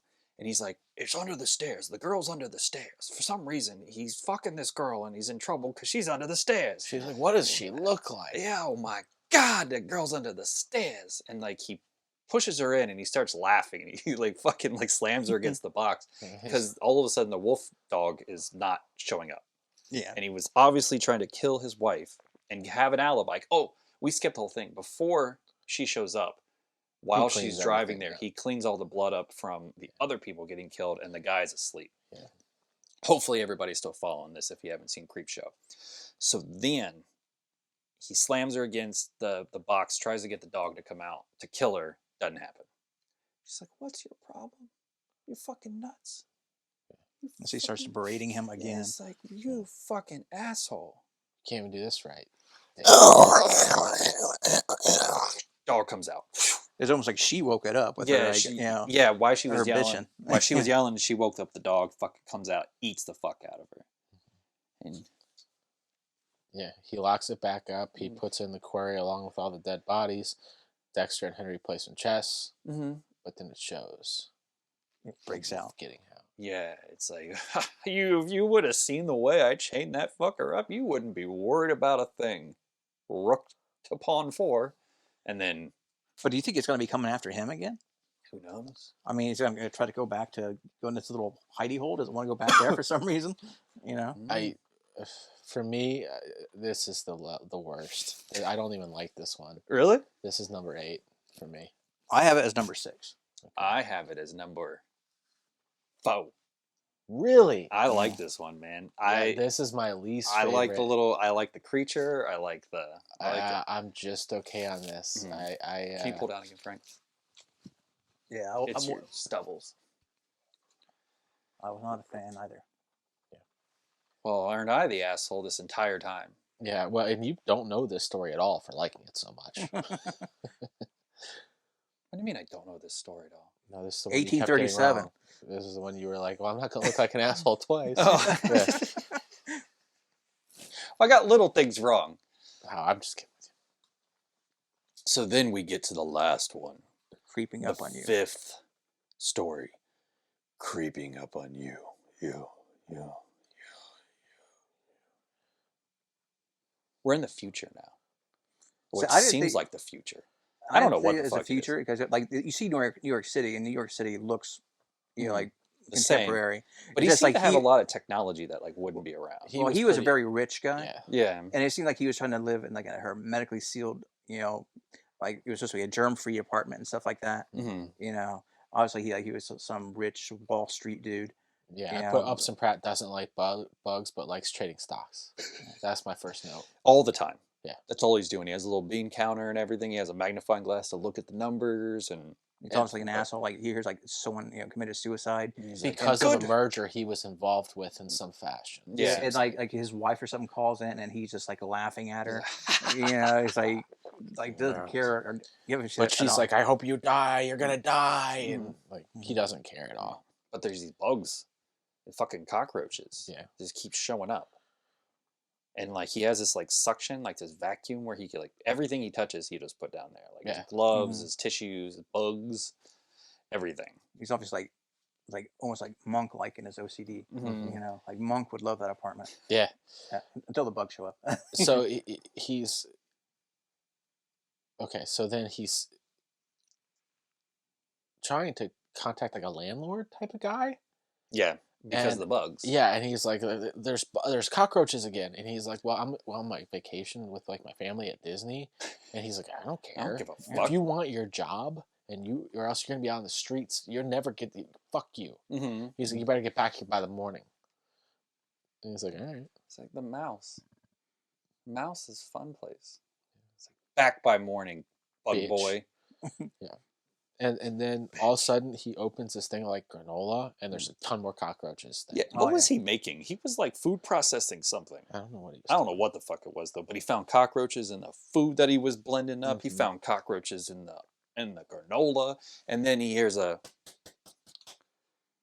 Does he hear a knock? Yeah, a guy comes to the door. Or does he just start yelling at people out in the hall? Well, there's definitely a guy like he calls him like a person of color. He comes and the guy's like obviously making fun of him. I say, and Fregley says that because that's what the guy says. He's like, people like you, like so, like you. Yeah, like literally, it's part of the script. He says Yeah, person of color. you don't. I mean, this guy's an asshole, and he's just yelling at this guy. But the guy's acting all weird. He's like, "You got another bug problem there?" Yeah, he's almost what's that called when you're jive talking? Condescending. No, those aren't. I'm thinking like airplane. But he is, stewardess, I talk jive. He is kind of like talking to Upson in a condescending way, but almost, it's not. That's not even the word I was looking for. But that's a decent one. Yeah, like he knows he's not going to get in trouble for fucking with this guy. Yeah, he seems to not really give a shit about Upson. He's kind of playing along with it. And this is where this story confuses me, because he's dressed like an orderly, kind of. I feel. Mm-hmm. And like the guy can't open the door. And he has I a don't think very Upson wants to open the door. I think Frank's right, or whoever said that it was like a Hermetically sealed. yeah, hermetically sealed. Okay. So yeah, so he's just like, I'll get on those bugs right when I take care of some other room, some Yeah. other. And Yeah, he's like, Upson do seems. it first. I put Yeah. Upson Yeah. seems racist. Yeah, and he's like, he tells him he want a fumigator now. The guy agrees, but he seems to be laying it on very thick. Mm-hmm. Okay, like he's yeah. So then, yeah, there's just more and more and more. They start fucking coming out of the bugs sink and the coming out vents in every- rapid fashion. everywhere, just super quick, just out of the bed. Blah, blah, blah. Power He goes starts out. freaking the fuck out. Power goes out. Yeah, not good. And then they get emergency power. He does. He's rich. Of course, he has emergency power. But it's like it goes off right when they're all over the floor. Mm-hmm. It's, It'd be awful. oh yeah. I'm gonna say it because you guys don't want to. It'd be awful. I'm going to say it. I won't say it. Yeah, that's why I thought Brad wouldn't say it. The fumigator calls, and he's like, "There's no way I can do anything tonight, you fuck. You idiot. Like, I don't even like you, for one thing. You're weird. I think he calls the cops too, doesn't he? You're weird." It's like, you get the fuck out of my apartment, right the fuck out of there, pick a big old box. It's like, I got other things to do. It's fine. Like, yeah, get to when I get there. Fucking seal your apartment better, D-bag. That's what I wish. It's hermetically sealed. I fucking sealed it. The fucking guy out there told me it was fucking sealed. And eventually he ends up in his like almost like little panic room type of That's what I place. call Yeah. it too. Yeah. You know. And fucking when the power comes back on, they're all gone. Well, no, like firstly he's in there, and all of a sudden like there's like a bed in there, and like the blankets start moving, and like he gets a phone call from that lady again saying, "I hope you die." Yeah. Mhm. Yeah, and that's when like the blanket starts moving, so he pulls it off, and all of a sudden there's a ton of them in there everywhere. too. You know. And he's already kind of locked himself in, it would seem. Yeah. Then like the next morning, That's It's when like- the power's back on. yeah, and then it's like all the roaches are gone, but then they start coming out of his body. Yeah, all the roaches are gone, and then it cuts to he comes out of his. Well, the black guy comes back to the door, and he starts like, at first he's like, "Mr. Pratt, Mhm. you know, you still have a problem?" And then and then all of a sudden the odd thing that he asks, and I didn't used to like this one very much, and I really actually enjoyed watching this one. I don't know why. I don't know if it's just age or what, or if I just paid more attention this time. But the black guy's like, "Does a bug have your tongue?" So then you start to think like, "Oh, they fucking did this." Like, Oh, really? Like somebody did it to him? yeah, it wasn't. This was on purpose that Uh-huh. people killed Upson Pratt. So that would actually make it less confusing for me, because what I was hinting at is that I thought that he was crazy. No, And that I he was think actually- he is, and I the think that bugs he were never alienated real. everybody. I thought that the bugs were never real, and he just saw them. That's why he was like, "You got a bug problem again?" Like he like always talks about his bug problem. But then all of a sudden when he actually fucking dies, I'm just like, what is actually going on in this story? That's what I took it as. To me, I mean, I didn't know this one thing was like a murder, but I did think it was weird that all of a sudden all the bugs outside, they're all in that room, and it's like, and then they all come out of him, and then they still stay in there. Like the thing ends, you know, with that little panic room. You can see it's like almost halfway filled with all the bugs. Yeah. So like if someone did like, so what do they train these bugs to do this? I mean, I don't Yeah, know. I I don't mean, know. we just watched a birthday cake one, and then the Father's well, Day. yeah, I mean, but like if you're like, we're certainly you're- bending our. well, yeah, but if you're saying, I mean, I don't necessarily get like if it's a supernatural, like all those bugs and all that.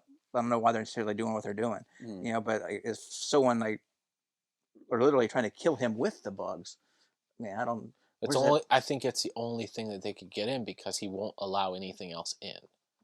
Because, like you said, he's a shut-in. It seems, and he won't let. So it was like the only thing that they could. You know what? do. I'll go down this road with you. Um, I'll get in the car and ride. thanks. Well, No, I mean that makes more sense than anything I could come up with, because I took it as he was like in a mental. I put the word collusion here. It's a big word. Yeah, I put It's a his. serious word. It's house is spotless, no bugs in sight. Then they all start coming out of his mouth and ripping out of his body like an aliens. It was fucking pretty good, actually. Looked great. And then that's it. So what'd you guys think of that? What'd you have that at? I don't even have to look at my number.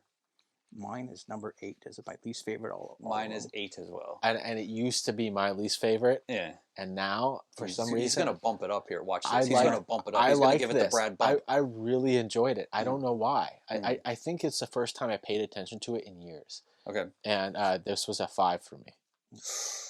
That's a big bump. See, That's, to me, I don't know. That's a B. That's a triple B. A big Brad bump. I mean, one thing is I really liked it. I just didn't think the stories that interesting. I just made part of it too is like I think I just really hate the bugs. I just like. Oh, really? It's just disgusting. It's like Fair enough. you know. All right, before we get to 2, I'm going to... Well, hold on. We have the wraparound. Let's finish that. Okay. Because we do Yeah, I have the figured. trash man. And All right, so this entire time we've had the interjections with the comic book and the boys' story. Mhm. And not much, though. Not much in between here. It's more just like the pages. it gets to through Yeah. the pages, yeah. It just comes back at the end. we come back at the end and we see... does it go to Fatkins first? No, it goes to the trash man. And Tom Yes. Savini's one of them. Yeah. Oh, So, okay, so they I finally don't know who show the up. other guys. Maybe you guys do. I Yeah. did recognize him. I thought he might have been somebody, but Uh, it's probably someone Romero knows. And so Savini is a trash man. He sees the book and he starts reading it. And they start talking. Mhm. Then it's Fatkins. Then it's Fatkins. And he's good. You know, he's fine. His boys stop reading those comic books. Mhm. But while the trashmen have the comic book, they're flipping through it and they see an advertisement for a voodoo doll. Like, we can't even get that. The shit's cut out. yeah, someone sent away for that. Yeah, we can't send away. Yeah, I wonder who did as that. a trash man, that's the only thing I wanted. And they can't get it. And then Atkins starts like feeling something. He's sitting at breakfast and His he neck's looks stiff. sour about things. He's Yeah. sour about life. And his wife's like, Mm. "What's wrong, Fatkins? What's wrong? Do you And know he's how like- many women you're gonna bang in those other He's movies? like, "My neck hurts." And I lost my mustache. Yeah, he looks so weird without the he does, mustache. yeah. So it becomes more painful. Then all of a sudden you can see it jolts, the pain jolts, Mhm. and it shows the kid, Mhm. and he's sitting there fucking stabbing at the voodoo doll. And his voice is kind of doing that thing again. Yeah, getting his revenge for that, for the comic book. Really, it seems Mhm. kind of harsh. Stephen King damaged his son. That's it. That is the end of Creepshow. What, did you ever hear the story that to write Misery, he tied his kid to the bed to see if he could do a backflip, just so he could write it in the story when she tries to get out of the handcuffs. And then once he realized he couldn't do the backflip, he didn't I didn't hear wrote it down. anything. Misery or Gerald's Game? For Gerald's Game. Okay. Yeah. No, I didn't hear. All right, now we're on to Creepshow 2. What's the wraparound story for this one, Frank? He's meat. It's a kid who Billy. Billy. Yeah, there's a lot of Billies because the first kid is named Billy too. And this one is in 1987, Mhm. written by Stephen King, not directed. A creeper is played by Tom Savini. Okay, I didn't know that part. Yeah, It the guy in the is. makeup. And this one, the animation is about the same, I'd say. Yeah, it I- has that '80s look to it, like Yeah, it's Magic like- School Bus. It's like stuff. Adventurers Down Under type stuff. Yeah, Billy is impatient for his new copy of Creepshow. Mm-hmm. Great intro. This time it's a Crypt Keeper type host Mm-hmm. giving us the lowdown. Is it the Creep? They call him the creep or the creeper. Okay. And yes, he does resemble the Crypt Keeper. He calls everybody boys and girls. Yeah. And I was unaware. I didn't look what came first, so that was interesting to me. Yeah. You already said that. So, Yeah, I did. so we can get right into it. Okay. We're going to hit it hard. Old Chief Woodenhead. Old Chief Woodenhead. That's the first No one. E. Woodenhead. Woodenhead. So, there's an old man touching up the chief's paint. War Chief? paint. George Kennedy. I should never paint you on a dusty day. And a wife comes out and says basically, there isn't a town to sell anything to. Yeah, you own a general store and you're painting the chief, but there ain't nobody to sell your goods to. She's like, you gotta quit while you still have some life to live. He's like, you This giving town all... used to be thriving. To find out the town is called Dead River. It resembles its name now. It does. And that town did look fucking bleak. Yeah. Yeah, it's like the town in Cars. He hasn't had a cash paying customer in weeks, basically. He's like, but I have made so much money off these people. It's time to give back, sweetheart. Mm-hmm. It's like, you've given them so much life. You should quit while you still have life to give. Mm-hmm. Benjamin seems to be an important man And he drives across the street. Yeah, I was gonna mention that too. It's like like literally it's like a limo. They open the door for him. He gets in. It drives they across. literally just pull. Yeah, across it's like the a street. Native American mob boss or something. Yeah, I don't know it's what the very fuck it I thought he was actually like is. more like the tribe leader. Is he just the tribe Maybe, leader? yeah. But it was like the way that they drove him across the fucking street, and everybody's like, "Oh, it's Benjamin." Yeah, and he's like, Benjamin. He's like, come inside with me. Yeah, he's like, "We're not going to talk out here. Like, And what are we, some fucking savages?" I mean, and you would almost, it seemed like he might, the way the wife was talking, like thinking he might be a bad guy, Yeah. Yeah. It seemed like it. but he's definitely not. No. So Benjamin is like, here, take these jewels. They're important to my people. And Ray is the name of the old man. Ray's like, Sweetest old man you've ever met. Exactly. Ray's like, I can't do that. And Benjamin says, it would be an insult not to. It would make them beggars rather than borrowers. That cuts. And they have 2 autumns to pay their tabs. Otherwise, it's theirs to keep. That's a lot of jewels. And then another thing that bothered me is, as much as the drive across the street, they're very touched by this. The Ray and his wife are, and he's like, "Well, Chief, I'll finish your war paint tomorrow." And it's like, it was just 2 lines on the other side of the face. Just finish it, Ray. And so what he's painting on the war chief or whatever is it's like an old wooden Indian. It's like, once again, the cheers. It's a large scale. Yeah, it's like the cheers Indian. Yeah. So that sits outside of his storefront. He's been painting it for years. And did you notice it's like bright daylight? He's out there talking to the chief. Chief leaves. He walks in. It's completely dark. And it's dark, yeah. Like Brad said, we're in the world of Creepshow now. You can't question things. I can't. I mean, there's all kinds of holes. They come back in. 3 hooligans are robbing them. He's like, "Where you going, old man? Where you going?" And he knows Sam. And Sam's the nephew of Benjamin. Oh, God, Sam. Sam, what are you doing with your life? What are you going to do now? You're coming in here. You're robbing me. What's your plan? I like how suddenly Ray is from Brooklyn and young. Yeah. I tell you, that guy does play a good villain. He does, and he says he's going to go to Hollywood. He's all about his locks. He's doing a hair flip all the time, and he's like, "You see this fucking hair, old man? Took me 9 fucking years to get it done, okay? So don't you fuck with my hair, fuck with my Hollywood dreams, old man." And I just have to note, like, I just want to play those pinball machines, the 2 wedge heads that are sitting there. I was like, oh, I want to play those. But yeah, nerd. Sam is taking pictures in the photo booth. Like, this is the coolest general store ever. 2 pinball machines, photo booth.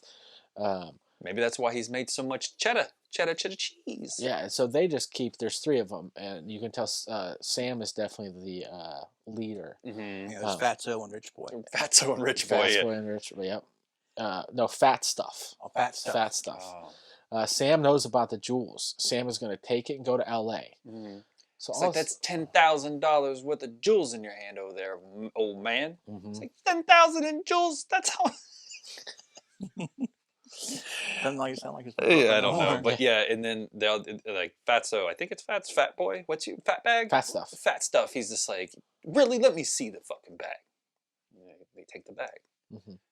And then things kind of go weird here. Like, all of a sudden, he takes Ray's wife, and seemingly. Well, the reason he's taking Ray's life is basically Fat Stuff is trying to get the jewels, but what's his name won't give them up. Okay, yeah. Yeah, and he's holding the gun on the wife, and I don't think he. You can tell by looking at his face, he didn't mean to pull the trigger. Yeah, but he does. Yeah, but he gets all pissy before that. He's like, "Hey, Rich Boy, I'm not done with these guys yet.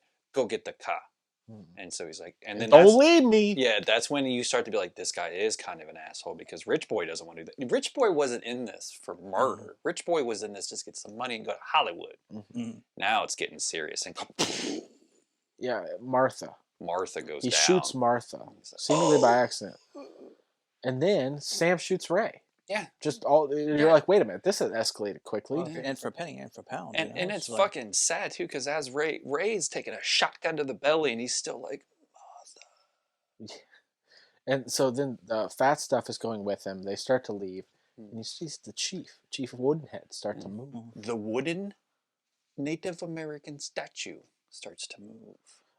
So he shoots Chief Woodenhead. It hits the paint can and then hits Chief a little bit. Which I do love, though, when they cut back and forth between, like, the wide shot of Chief and, like, a close-up, you can see him, like, moving and breathing, and then when it goes back, like, it's an actual wooden statue. Mhm. Like, I do like that little thing of, like, how cheesy it kind of is. Yeah. Well, I mean, like even like when the uncle or like what was his name? Ben. Ray? Ben. Like when Ben was leaving, he saw Oh. it move too. Like he Yeah. was looking at it, and you could just see it move just a little bit. Yeah. And he was just like, And he talks to it. Yeah. well, he talks like later, but then I think at that point he just like looked at it because he saw it move. He might have been talking to it, and then it moved. Yeah, I think he said, "I'll see you later, Chief," or something like that. Chief Woodenhead. So Chief comes alive and he finishes his war paint, does a terrible job at it, puts it out where he already had it, and on the other side that needed the paint still he doesn't touch up, which is so they're leaving for LA tonight. So that was another thing, like Fat Boy or Fat Stuff and Rich. You could tell like they were not planned to be leaving their family. No. or like No. yeah, they definitely this was all unplanned. So they all separate, but at 11 o'clock they're going to come back together. Uh-huh. And Fat Stuff is the first one. They show him at his trailer. Local. He's sitting down to eat some nugs. Ooh. And he's sitting there and he's watching a Western. Mm. And the Western keeps saying Poncho. All of a sudden he's just sitting there enjoying his nuggets, drinking. Drink. And we're all good. I know I partook in a murder, a double murder, and stole stuff, but like I'm very good. relaxed. I'm good. And then he gets shot with Fat arrows. What? Yeah. Just suddenly. fucking- And they're coming from behind too, Mhm. so they must have been coming through the wall or something like that. Yeah. You don't fuck with Chief Woodenhead. Dead.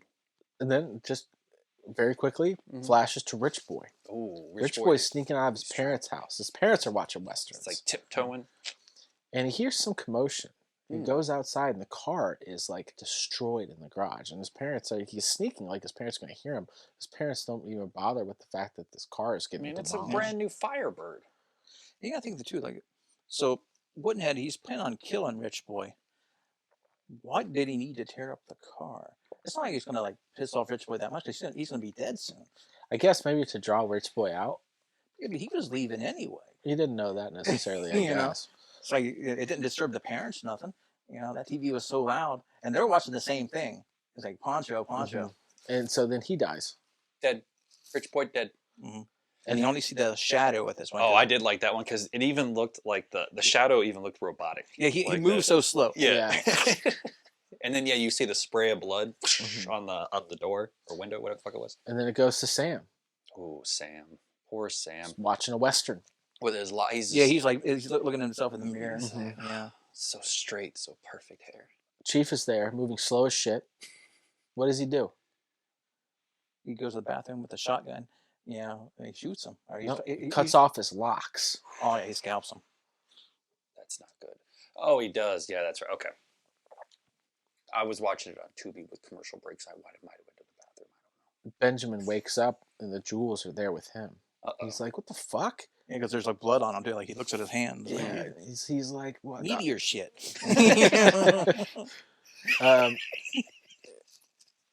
He drives to the general store. Chief is there. Chief is holding the scalp of his nephew with all the new war paint. And Ben seems to know what the score is what I put. I mean, Ben can't be mad. So now in this one, we don't just go to the next one. We go back to the cartoon. Oh. And Billy got a Venus flytrap because it's metal. I put.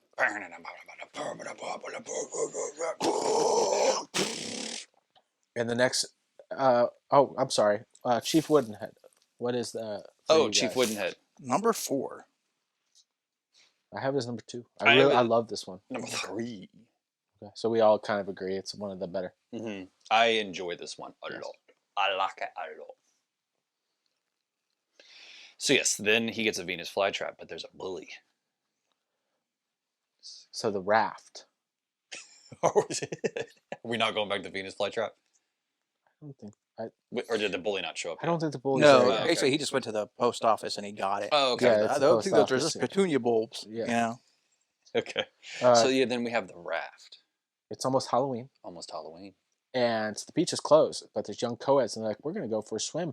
And I know the raft is in the water because I was just here 2 weeks ago. 2 weeks ago. Go fuck yourself, bitch. On call 4.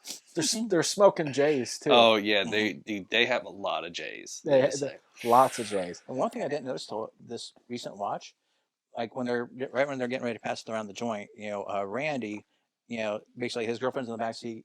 He has his hand over by Laverne, and he's like stroking her neck with his thumb.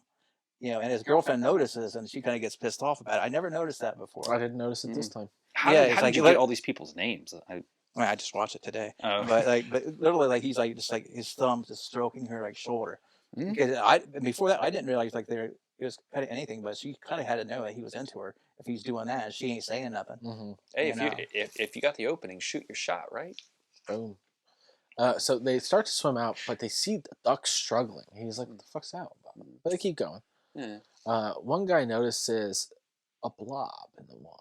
Oh, and he urges the girls to swim faster.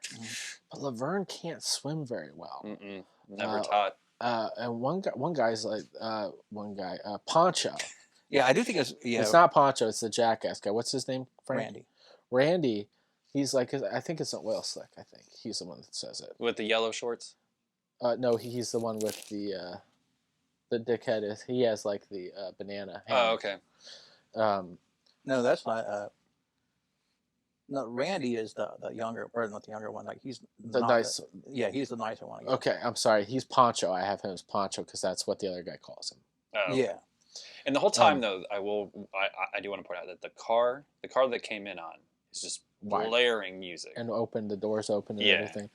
Because that's one of my favorite parts. I put that they're smoking J's again. I don't know how they kept them dry, but they did. Yeah, so. Just like, hey, it's been 10 minutes. I didn't Why think not about that, smoke more weed? Like they're completely submerged in the water. How come they could smoke a joint? Poncho is skeptical of the blob, but the other guy's kind of a jackass about it. Doesn't really care. Rachel's like, you know what? She's like kind of freaked out about it. Then all of a sudden, it's almost like it like puts her in a trance. Yes, and she's like, I gotta touch it. Like her face changes. Yeah. And she's like, well, now I'm going to touch it. She's like, I love blob. There's like swirling colors in it and stuff like that. Yeah. So. She just, everything about her changes. And so at first she looks concerned. Then she's just like, yeah, I'm going to touch that. And then it grabs her. And she's like, and it pulls her water. She's like, it hurts. It hurts. Help me. It hurts. And the jackass guy's holding Poncho back. And it doesn't go well for her. She dies. Yeah. Man, at least the jackass dude, he actually is trying to do the right thing, Yeah. And then he starts threatening his girlfriend. Yeah, he's gonna smoke. I'm gonna smoke you. Yeah. I'm out of jail. So I'm gonna smoke you now. I mean, that's what happens when you're not high anymore. You get angry again. The rest of my J's are wet. Mm-hmm. How many J's you brought? None. Now my J's, 15 J's gone. Got a fucking blob over there. I don't know what happened to your girlfriend, Punch. Ha ha. She dead, Punch. Hey, what's the Hey, knock. Who's there? Opposite alive. Dead. Punch. The fuck? How many J's you got? None. Asshole. You know what I got? J's for days. Yeah. It's just woman fucking stuck in this black blob. Do you end up seeing her skeleton? No, the second girl. The second girl, okay. So then it goes under the raft and it comes through the cracks. It like fucking like grabs her. No, it grabs him. It grabs him. It grabs the him. guy. Sorry, the and it just like pulls him straight down. I forgot about the weird scene coming up. It grabs him, my leg. So here's my problem with this. The other two at this point should have swam. They should have jumped and fucking went because the blob was entranced with the other guy. It was busy. They should have swam. They fucked up. And it pulls him down, almost like Nightmare on Elm Street. Oh yeah, like his leg like snaps. It damages the raft. Yeah. And so then the girl is up in Poncho's arms, and he finally puts her down. He's like, as long as you put your feet on the boards themselves and not on the cracks, like the whole board, you're good. You're fine. Don't worry about it. We can sit here and smoke J's all night. No blob. No spaces, no blob, all J's. It's like, well, if you listen to fucking the guy in the previous scene, I have 0 J's. You have 0 J's. So this isn't going to be a fun. This is not going to be a fun night. It's sunset It's getting now. dark soon. Am I right? Yeah, it's getting dark. He's like, Laverne, I've been watching for days over here without J's. And Pancho wants to wait. It's night now. It's morning now. They're holding each other, trying to stay warm. And he starts and then the fucking weirdest scene out of this whole movie, like, now's the time to get fresh with a girl. Yeah. He starts touching her forehead while she's asleep, then her stomach, and just kind of kissing her a little bit. Yeah, he pulls her shirt up. He pulls it up, boobies out. He starts touching her tits. Yeah. It's like kind of uncalled for. I mean, it is. And like, it's another one of those weird sex things of like, why now? Like, well, he might be. 2 of your friends are fucking dead. See, now, but he might be like, this might be it. Yeah. Okay, I'll go with you on that. We're both single now. Yeah. So then all of a sudden she lifts her face. Like, it kind of finally wakes her up. She lifts her face up. And what happens, Frank? She has been attacked by the blob. Yeah, it's like half of her face is like being pulled down and it's all fucked. And it's all like black from the blob. I guarantee that's #1 boner killer. And then suddenly, like, a flash goes back to her, and she's like overcome with the blob. It's all over her. And it's pulling her into the water. And then Randy gets the good idea. Yeah, Pancho. Hey, I'm gonna swim. Yeah, Pancho jumps off. He doesn't miss it twice. And he swims for it. Yeah, because the blob. But the blob was worried about her for a little bit, right? Like, that's why he got his opening. Yeah, that's why he got a little head start on it, and it's coming after him. It looks like a big tarp in the water. He gets out of the water. He's like, "I beat you. You fucking, I got J's for days in the car. I'm good now." But he stopped a little bit too soon. He did. What happens? Oh, yeah, it comes out. That's right. I thought it grabbed his feet again. I keep having the feet scene. The blob makes its own wave and gets him. And then it flashes to a no swimming sign. No swimming sign while the music's still playing in the car. Well, but you guys are missing the part. Then it flashes. It shows the blob going back into the water. Oh, and you hear it belch. Yeah. It's true. All right, what do you guys got for the raft? The raft. Number 2. I have it at number 1. I have it at number 1. Yeah. I always like this one. It's definitely so fucking simple, so easy, but it's effective. Again, if this was a lot longer, it would kill it. But it's just long enough that you're totally entertained the whole time. It goes, especially like people start dying, go to sleep. Like I said, it really is like it's sunset, it's nighttime, it's morning. It just goes that quick. But you still feel like, man, they've been out there a while now. Like, it totally works. And I feel like it's the exact same story of a full-length movie called Zombievers, if you guys have ever seen that. I don't think Zombievers is actually really good. But I think there's a scene like this, too, where they get stuck out in the middle of, like, the water and the beavers are out. It was surprisingly good. Okay. I recommend it. Did they think they had rabies? I feel like I watched that and Wolf Cop in the same week. I fell asleep during Wolf Cop. I still have not seen all of Wolf Cop. So, yes, number 1. Which leaves us. Definitely number 1. So now, and I'll to tell you the truth, it's a far number 1. Like, it's by far my favorite. I love it. Are we at the bully now? Yeah.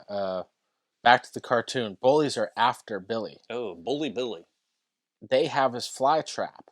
Ooh. One of them, I think he takes the fly trap. He starts smashing. Oh, he's like, "Oh, I'm sorry. Oh, fuck you, Billy. Oh, fuck you, Billy, and your fucking fly trap." And he's like, "Actually, like I said earlier, that fly trap's pretty metal. Like, it eats shit." Yeah, and then so Billy kicks him in the nuts. Does. And he says he wants Billy's ass. Yeah, go get his ass. So they start chasing him, and then the crypt keeper comes back up. He has a the creeper, I think. He comes back up and he's like, "Billy knows this town well. He'll be fine." And we go to the next one, the hitchhiker. The hitchhiker, the last one. Hitchhiker. Fade up. Man and a woman in a bed. Alarm goes off. Or does the alarm go off?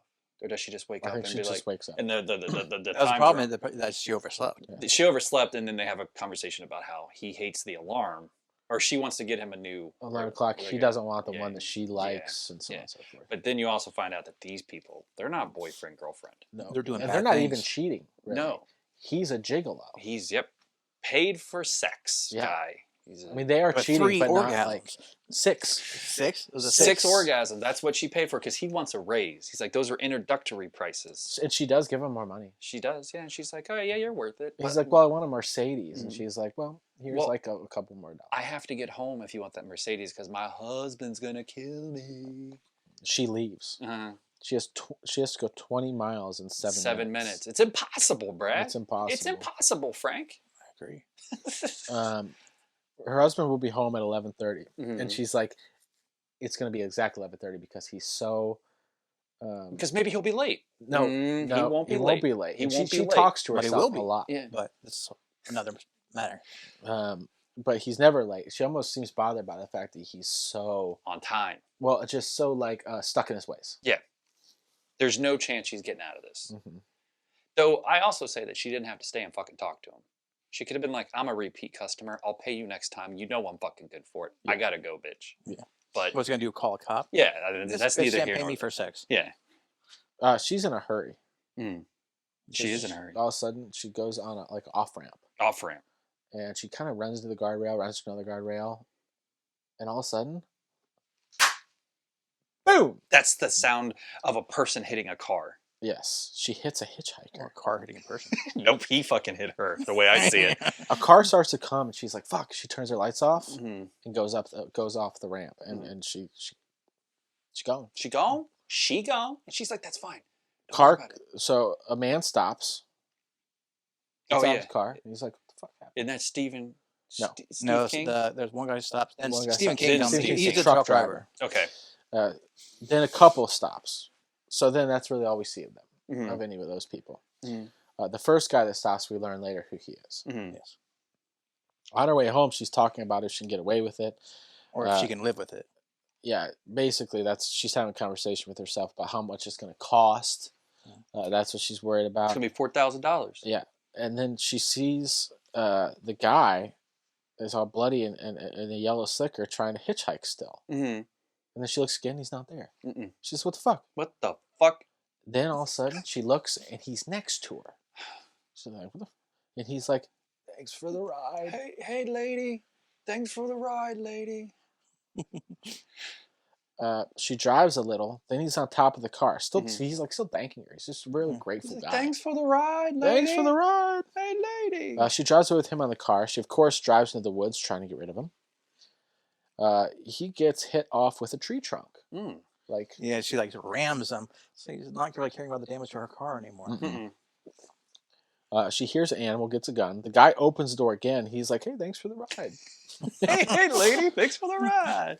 He's in rougher shape. She then shoots him dead. He comes back again. And then she runs him over on purpose. He's like against a tree, and she just rams him over and over and over again. Thanks for the ride. She starts driving again, talking to herself. And the guy comes from beneath the car and on top of the hood. And she's like, "Hey, thanks for the ride." Thanks for the ride, lady. She runs him into a tree. He's super mangled now. Okay, this is when she hits him in the tree. I'm sorry. She's super mangled now. He backs up, hits him again and again and again. She hits her head and passes out. That would have been the perfect time for him to strike. Yeah. But he's thankful. Yeah, True. He's a very nice guy. Yeah, he's a fucking super nice dude. He just doesn't die. Yeah. Yeah, he doesn't die well. Yeah. She wakes up. She's like, "Well, I just hit the tree. This was all a dream." Yeah. It's cool. It's cool, man. It's I fine. was just driving in the Plus, I woods. got an alibi. What? Yeah. So she finally gets home, and her husband isn't there for the first time ever. He's not home. Where's he at? Why isn't he there? I wonder. I don't know. I think I know. Why do you know? Or Because I watched it.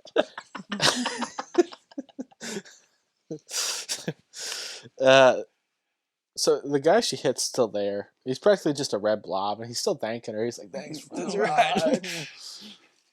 He attacks her, and the garage door closes and kind of fades. Yeah. Yeah. Fade to black. So, you do kind of like one of those little flippy flips from the 80s. Another car pulls in the driveway. It's her husband, finally coming home.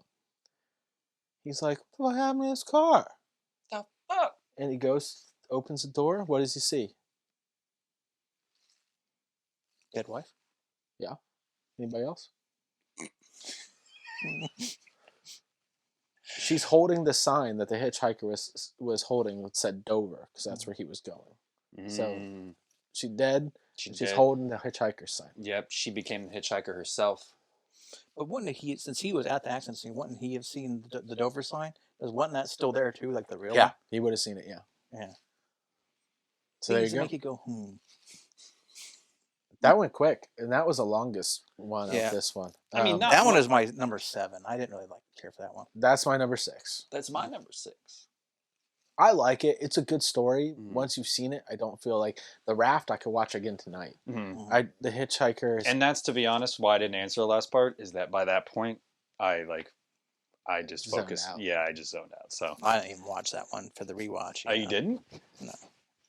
Well, I mean, I was watching it today, but it's just like I knew it wasn't my favorite. I knew the gist of it. It's just like, I was going to rank it. Not much happens. I mean, the first two are so strong on this one. Say that's where we have to decide now. Which one would you rather watch? Creepshow 2 or Creepshow 1? It's sacrilegious, I'm sure. I'm a Creepshow 2 guy. I would say Creepshow 2. I'm Creepshow 1. And I don't know why. I like them both though a lot. Like, I like them both, but the 2 in Creepshow 2 are stronger than any of the other ones in Creepshow 1. And I think having 5 hurts it. I agree. And maybe that's why I don't like the bug one that much, is because by the time I get to it, I'm like, I'm good. Yeah. Just split it up with 4 and 4, and maybe it's a different story right now. Yeah. But I would say that 2. If I had to go pick one, I'd pick 2. Me too. But I fucking love Jordy Verrill though. Yeah, you got to. Like I said, I think Something to Tide You Over is really good too. I mean, it's really good. And hold on, before we stop, it does go back to the Crypt Keeper, and he says goodbye. Jump the gun again. I'm fucking but he's like jumping the gun all the time. So he's like, "Good, I bid you farewell." But he's like, "Oh, but you want to know what happened to good old Billy?" I would love to know what happened to good old Billy. And so it shows Billy riding his bike away from the bullies, and he's riding. The other guys are on the bikes too, and he gets to a dead end, and they're like, "Oh fuck, Billy's fucked." Guess what happens at the dead end? All of a sudden, 5 Venus flytraps, bigger than life, bigger than a fucking building, come up, kill those other fucking kids. They got they ass. They eat meat. They eat meat. They do. Back to real life with Billy and the Delivery Man.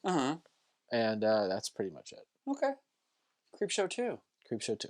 Creepshow 2. Creepshow 2. And I will say, one of the best things about Creepshow 2, and one of the reasons I like it better, because I agree with you, Creepshow 1 clocks in at 120 minutes long, whereas Creepshow 2 is 90 minutes. And I agree that by the time that you're watching Upson Pratt, you're done watching Creepshow. I mean, I can see why they did it. I mean, obviously, they didn't know there's going to be a 2. And, if you're going to get all these names together for a movie, sure, go for it. Get as many stories in there as you can. But so I see why they did it. 120 minutes is a long time for a horror movie. I was very surprised, actually, when I saw that time on it. I was disappointed because I was trying to, like you said, it's the same thing with you. But yeah, the 120 minutes is a long time for a horror movie, because usually horror movies clock in between 80 and 90 minutes. Yeah. So it's a long time, and like I said, The Crate is just not a good one to me. I know you guys seem to like it a little bit better. I think Frank, you did not. No, it was low for me. Yeah, you. That's really me. For me, that one is jumbled and kind of a mess, and I just don't really even know who I'm supposed to root for. Well, one, the husband seems so meek and all that. He won't stand up to her, but he's willing to kill her. You know, it's just just tell her to fuck off, and just be done with it. Yeah. And I'm with you. I kind of like the monkey thing, or the ape thing, or whatever it is. But yeah, I don't know. That one's just kind of so meh for me. It's long. It's really I can say long. that they could probably cut some out of it. And that's why Upson Pratt is short and sweet, and it's stronger to me. But I do like Creepshow 2 better. But I really like Creepshow. Hey, no one's taking anything away from Creepshow. But I almost feel like with Creepshow, those first 3 are where it's at. Yeah. Even though Father's Day was number 7 for me, but I really like Father's Day. I definitely like the first 3 better than the last 2. All right. Well, Frank, thank you for coming back. No problem. Good to see you guys again. Yeah, man. Now that the pandemic appears to be coming to an end, maybe. And we'll be getting to another one here soon. Not pandemic, recording.